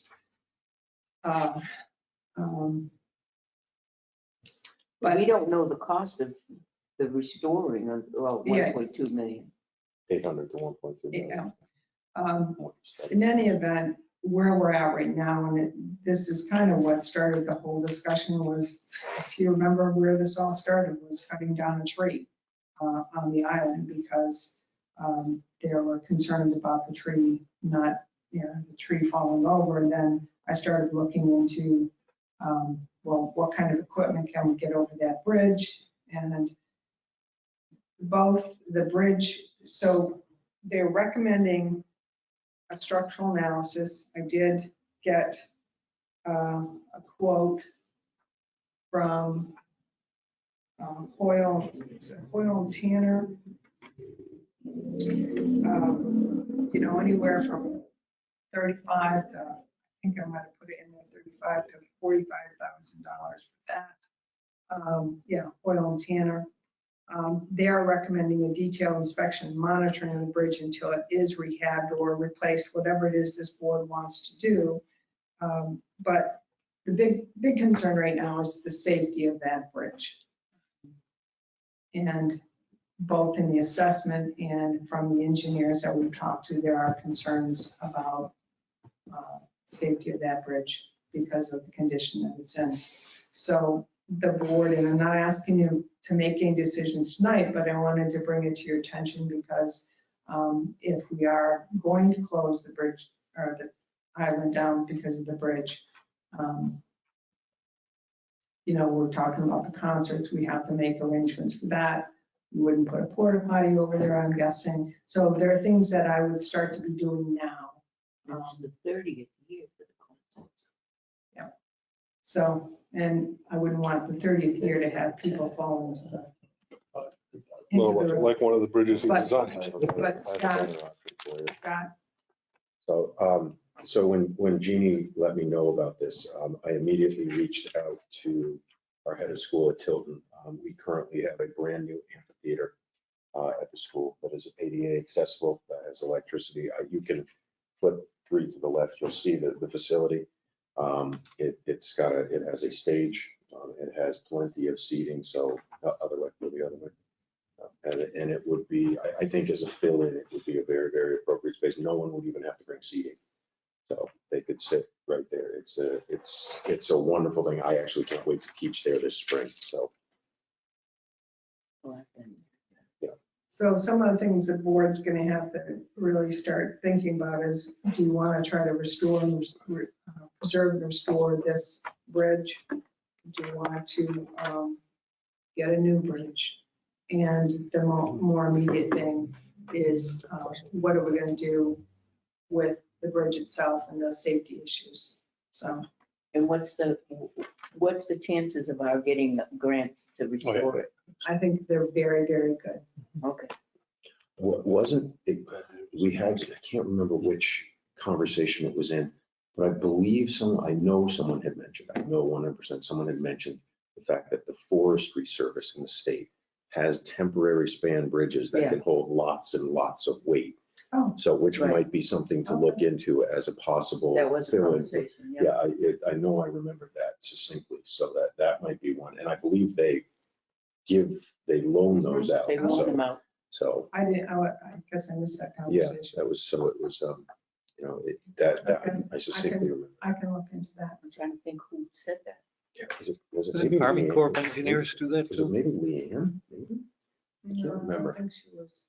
I can't remember who. Or- It was. Yeah, I think it was. I think it was actually. Leanne. It was one of the meetings that we had and she had suggested that. So, No. Consensus is? If it's Yeah. necessary. yes, Restore, oh, restore. and I'll look into finding a temporary bridge. So that's it for the action items. There are some FYIs. If you worry about it, I got you. Don't know if anyone has any questions for me. When do we need to make a decision on this bridge? I think on the safety issue, we need to, at least by the next meeting, be thinking about it, and I'll do some research about the temporary bridge. But, my concern is that bridge, somebody, Well, now that we know, and we don't, if we need to do something. I'm sorry, you need to do something, not me, but, I strongly urge, I read the report and I read the draft, because Jeannie had given me the draft of the report. And when we come, or if you have access, I strongly recommend, especially the first two sections where you can see the pictures that they took, and you can see and understand the structural questions. Sure. So, yeah, I ate it, but that, when you look at the structural piece, I think that becomes the question that we need to address immediately, just in terms of how we feel about it for public safety reasons. I think in your report, Jeannie, on the last bullet under FYI, my understanding is that Ron is also, was amenable to repairing the fireplace. yes. On the island, so we need to make him known if we're gonna close the island off and make those kinds of plans, that we need to let him know that it might not be accessible. Right. In any weddings that have been scheduled. But that'd be a shame that if he couldn't get out there to repair that, because that's I don't want any more damage done. Or perhaps maybe we could box it off and not let any people get into it. Well, I would think that if you're going to shut down the bridge, nobody's going to get out there anyway. No, they can kayak out If there. you're not going to shut down the bridge, or if you're going to put it temporary, he'll have access to fix the fireplace. Now, if we do it temporary, but I'm thinking of people that kayak out there and people Look at that the wind when it gets low in the sleep summer. out there. They have sleeping bags, and that's the issue sometimes. Okay. That's what I'm concerned with. I have one more thing, but do you have any other questions? I don't. Okay. I just wanted to bring this up. At our last meeting, we got into a discussion about the vote that was taken. And there was what I felt was an accusation made to me about my being unethical in my behavior. And I took great offense to that. And I wanted to have a conversation with the board about this, because I believe that we have a code of conduct. There's a certain way that you treat employees or don't treat employees in public. And what I tried to do was not unethical. I was trying to help the board make a decision. And I had at least one board member support me and say they didn't believe that I was being unethical. Thank you, Joe. But I love this job. I love working with this town, but I'm not going to be in public, have anyone question my integrity or my ethics. And I need to know from this board, do you think that's acceptable? I'd like to respond to that. Selectman Constantino. First of all, there was not directed at you because I directed the whole procedure. I didn't even know it was you at the time. My understanding it was Mr. Potter. So I had no idea that it was you. You're the one that said it was you. So I had no. So But there you was didn't no, back down from that when I. let me finish. Okay. I was concerned with the process, not the person. I was concerned with the process. It had absolutely nothing to do with you. I think very highly of you. I admire you. And you can believe that or you cannot believe it, but that's the way I feel. And I have always felt that way. So. And I always will feel that way. So, you know, in the heat of something happening, and I'm very much the type of person who goes back and thinks about things to make sure that I'm not overreacting. But I can tell you after that situation, after that happened, people watch, well, they might not be on TV tonight watching, people watch these videos, and I got calls from people saying, wow, can't believe she suggested in any way that you were unethical. So if I felt it and other people saw it, whether you believe it was not directed at me or not, the perception was that it was. Well, it wasn't, and it wasn't at all. And I know that. But I have been a continuing subject for the last 6 to 8 months in public. And things have changed, policies have changed, my doing, and it's always been in public. And every single week, including this week, we bring up one more thing that Pat Constantino has said or done, or something to undermine my character. And that was not anything intentional against you. I will say it one more time. It was never anything intentional against you. But what happens is when I bring up in the way I feel, somebody on the other side of that gets hurt, thinks about it, and the next week, guess what? I get holy hell for it. And the next selectmen's meeting, I'll probably get holy hell for something else.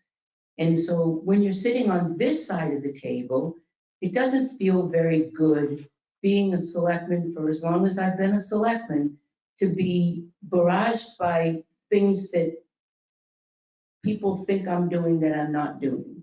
But that has So nothing to do. I don't. I tremendously admire what you do and all that you do for us.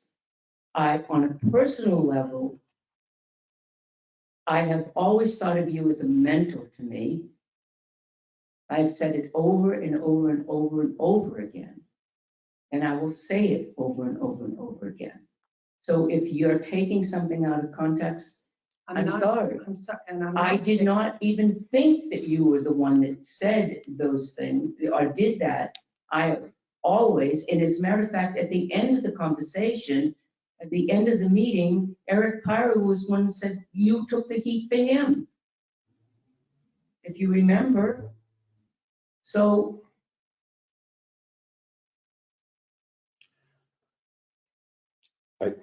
I would like to make a comment that I think when we look at this, and this is not a comment at either for or at anyone at the table, that when we look at it, and when I've looked at the policy, that we do need to remember that when making commentary, that commentary about elected officials is appropriate to make in public.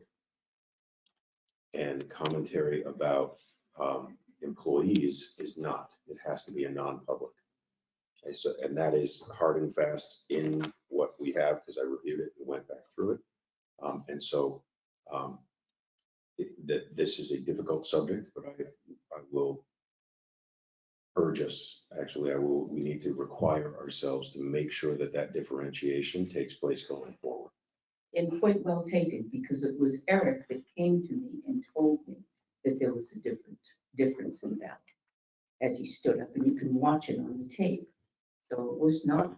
At this moment in time, I understand, and I understand the friction here, but what I'm saying is that it is now something that we cannot change from the past, but we can change going forward.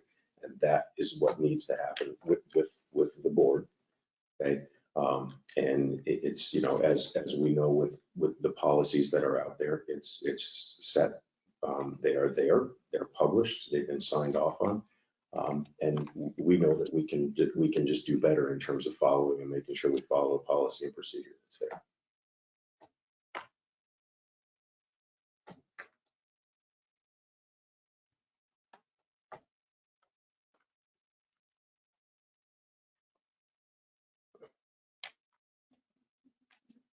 Jeannie, are you all set from your end?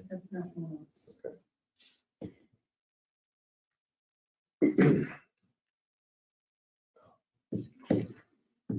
The time being 7:57 p.m., I make a motion to enter into non-public session per RSA 91A 3, Section 2A, the dismissal, promotion, or compensation of any public employee, or the disciplining of such employee, or the investigation of any charges against him or her, unless the employee affected, 1, has the right to a public meeting, and 2, requests that the meeting be open, in which case the request shall be granted. And that's it. This roll call vote. Constantine, yes. Justin, yes. Ira, yes. Ruggles, yes. Scanlon, yes. We are now in non-public. We have to hit this button.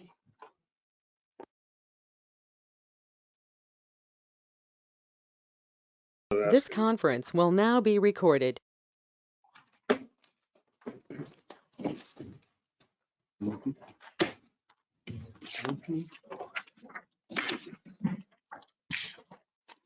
I'd like to make a motion to seal the minutes of the non-public minutes of April 7th, 2022, because the reasons justifying the move to the non-public session still remain.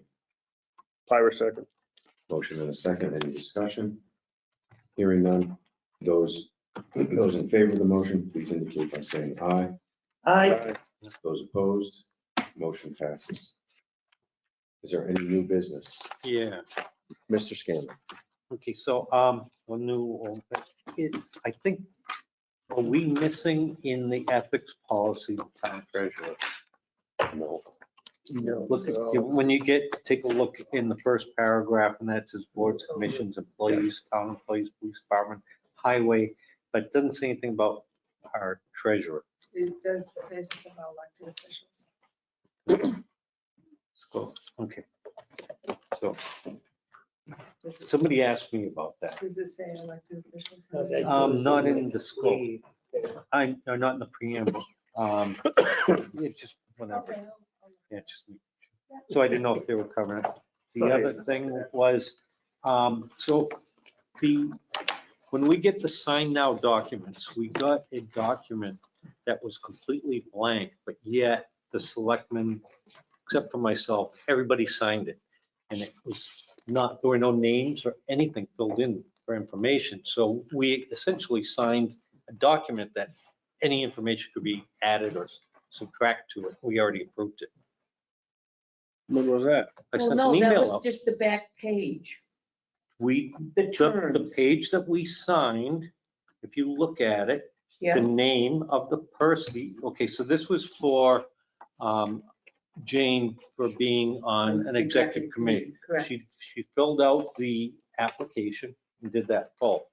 But the document, like what we had here, to sign now, was completely blank in sign now. So, and everybody signed it, a blank document, except for myself. But Yeah, it you was did. on the other side. That Right. Yeah. was, right? Well, No, it wasn't. That was a separate document. That was the application. But the thing that swore her in and gave her the duties and how long it would be. It didn't even say on there how long her duty would be, and everybody signed it.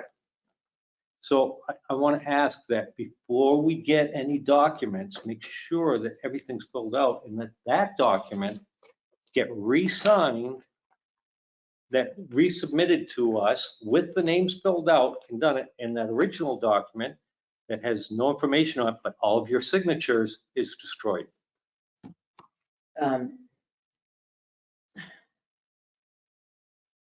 I think, do we have one of those documents here or not? Because It would be I think in the segment. front page of one of those documents, There's a appointment to position. There was a front page that was blank, but the next page had stuff on it. the next page it does, but on the front page it says if it's a Term renewal, 4. only go through 1 through 6. It says sign 1 through 6 if it's a renewal. It said, whereas the vacancy had conservation, or whatever it is, the term, 3 years, the date, and all this was all blank. The only thing, and everybody signed all these. But look on the front. This is the term. I know, Be but- reappointed. This is their So- application. This is Okay, the this application and it date. says renewal so in Jane's case, it says application on the front and it says complete only page 1 of this application. Yes, and she did that. Okay, We so complete she the did it. Return the completed application to the Board of Selectmen at Town Hall. Once the board receives the application, you will be contracted for an interview, okay? If this is a reappointment, you will only need to complete 1 through 6. So she did. I'm not talking about her. We, Well, As you were selectmen- talking about her. no, we're talking about this. The Selectmen signing this page, page 2, all signatures, no name on it, no date of appropriation, no term, no full or alternate. And that's nothing on it. usually filled in with by Gail. Well, I don't matters who fills it in, but I think we have to be more diligent about just making sure that, a lot of those things, it's hard to read them sometimes, but, and I think we need to actually sign one of those documents to replace that one. Once filled out, not fill out after we sign it. But if we can just get that, You want me to have her fill out a new one and re-swear her in? oh, we get that doc, she filled one out. Where is it? We'll sign I it. have it in my email, Okay. but according to the instructions that we were given in the email, it says go sign page 1 through 6. I see that, and I have a problem with a lot of the sign now stuff Okay. because once we get 3 signatures, it passes through, even if there is an issue like that, and we don't have discussion. So I think we need to really look and I question having all the sign now that we're not doing stuff. There's certain things that are time sensitive. So that some of the issue is though, when you do that with committee members, particularly when they're up for reappointment, you don't know whether it's a 1-year term or a 3-year term. So you really can't put the term in. You leave that up to Gail to put the term in. And she might either get the information from the town clerk or not on the reappointment, because you don't know if they're up for a 1-year or a 3-year. I'd like to know. Good. I can't I send a wouldn't blank document. I'm Put it sorry. in there. I put my name. I definitely have a put Anyway, name and that's- everything. That's where I'm at with that. Joe, do you have I'm any? gonna stick with I do have one last thing. Mr. Jessamine, Motion to adjourn. Second, motion and a second. Any discussion? Hearing none. All those in favor of adjournment, please say aye. aye. All those opposed? Motion passes.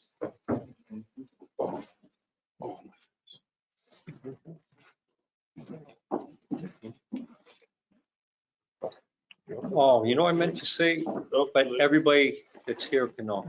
On Tuesday is the Water District meeting. Oh, This boy. Tuesday? Yeah, Tuesday night. I think it's at the Pines. I'm gonna be bringing this down to show them. What time? You have to look at the Water District office. I thought I missed it. No, I thought it was last or 2 weeks. Is it really this Tuesday? Yes, 12th, right? I got a training I gotta go to at 5. I've got a water district annual meeting up in Lockmere that And it's the same one as the annual district meeting up here. Yeah, You guys talking about it? Why did it go to the 20th? we do. We talk about PFAS a lot. Is it the 20th? No, I don't know. For some reason, that date came. I know ours, I just looked it up online earlier, And when did you say it was? the 12th. Okay. Our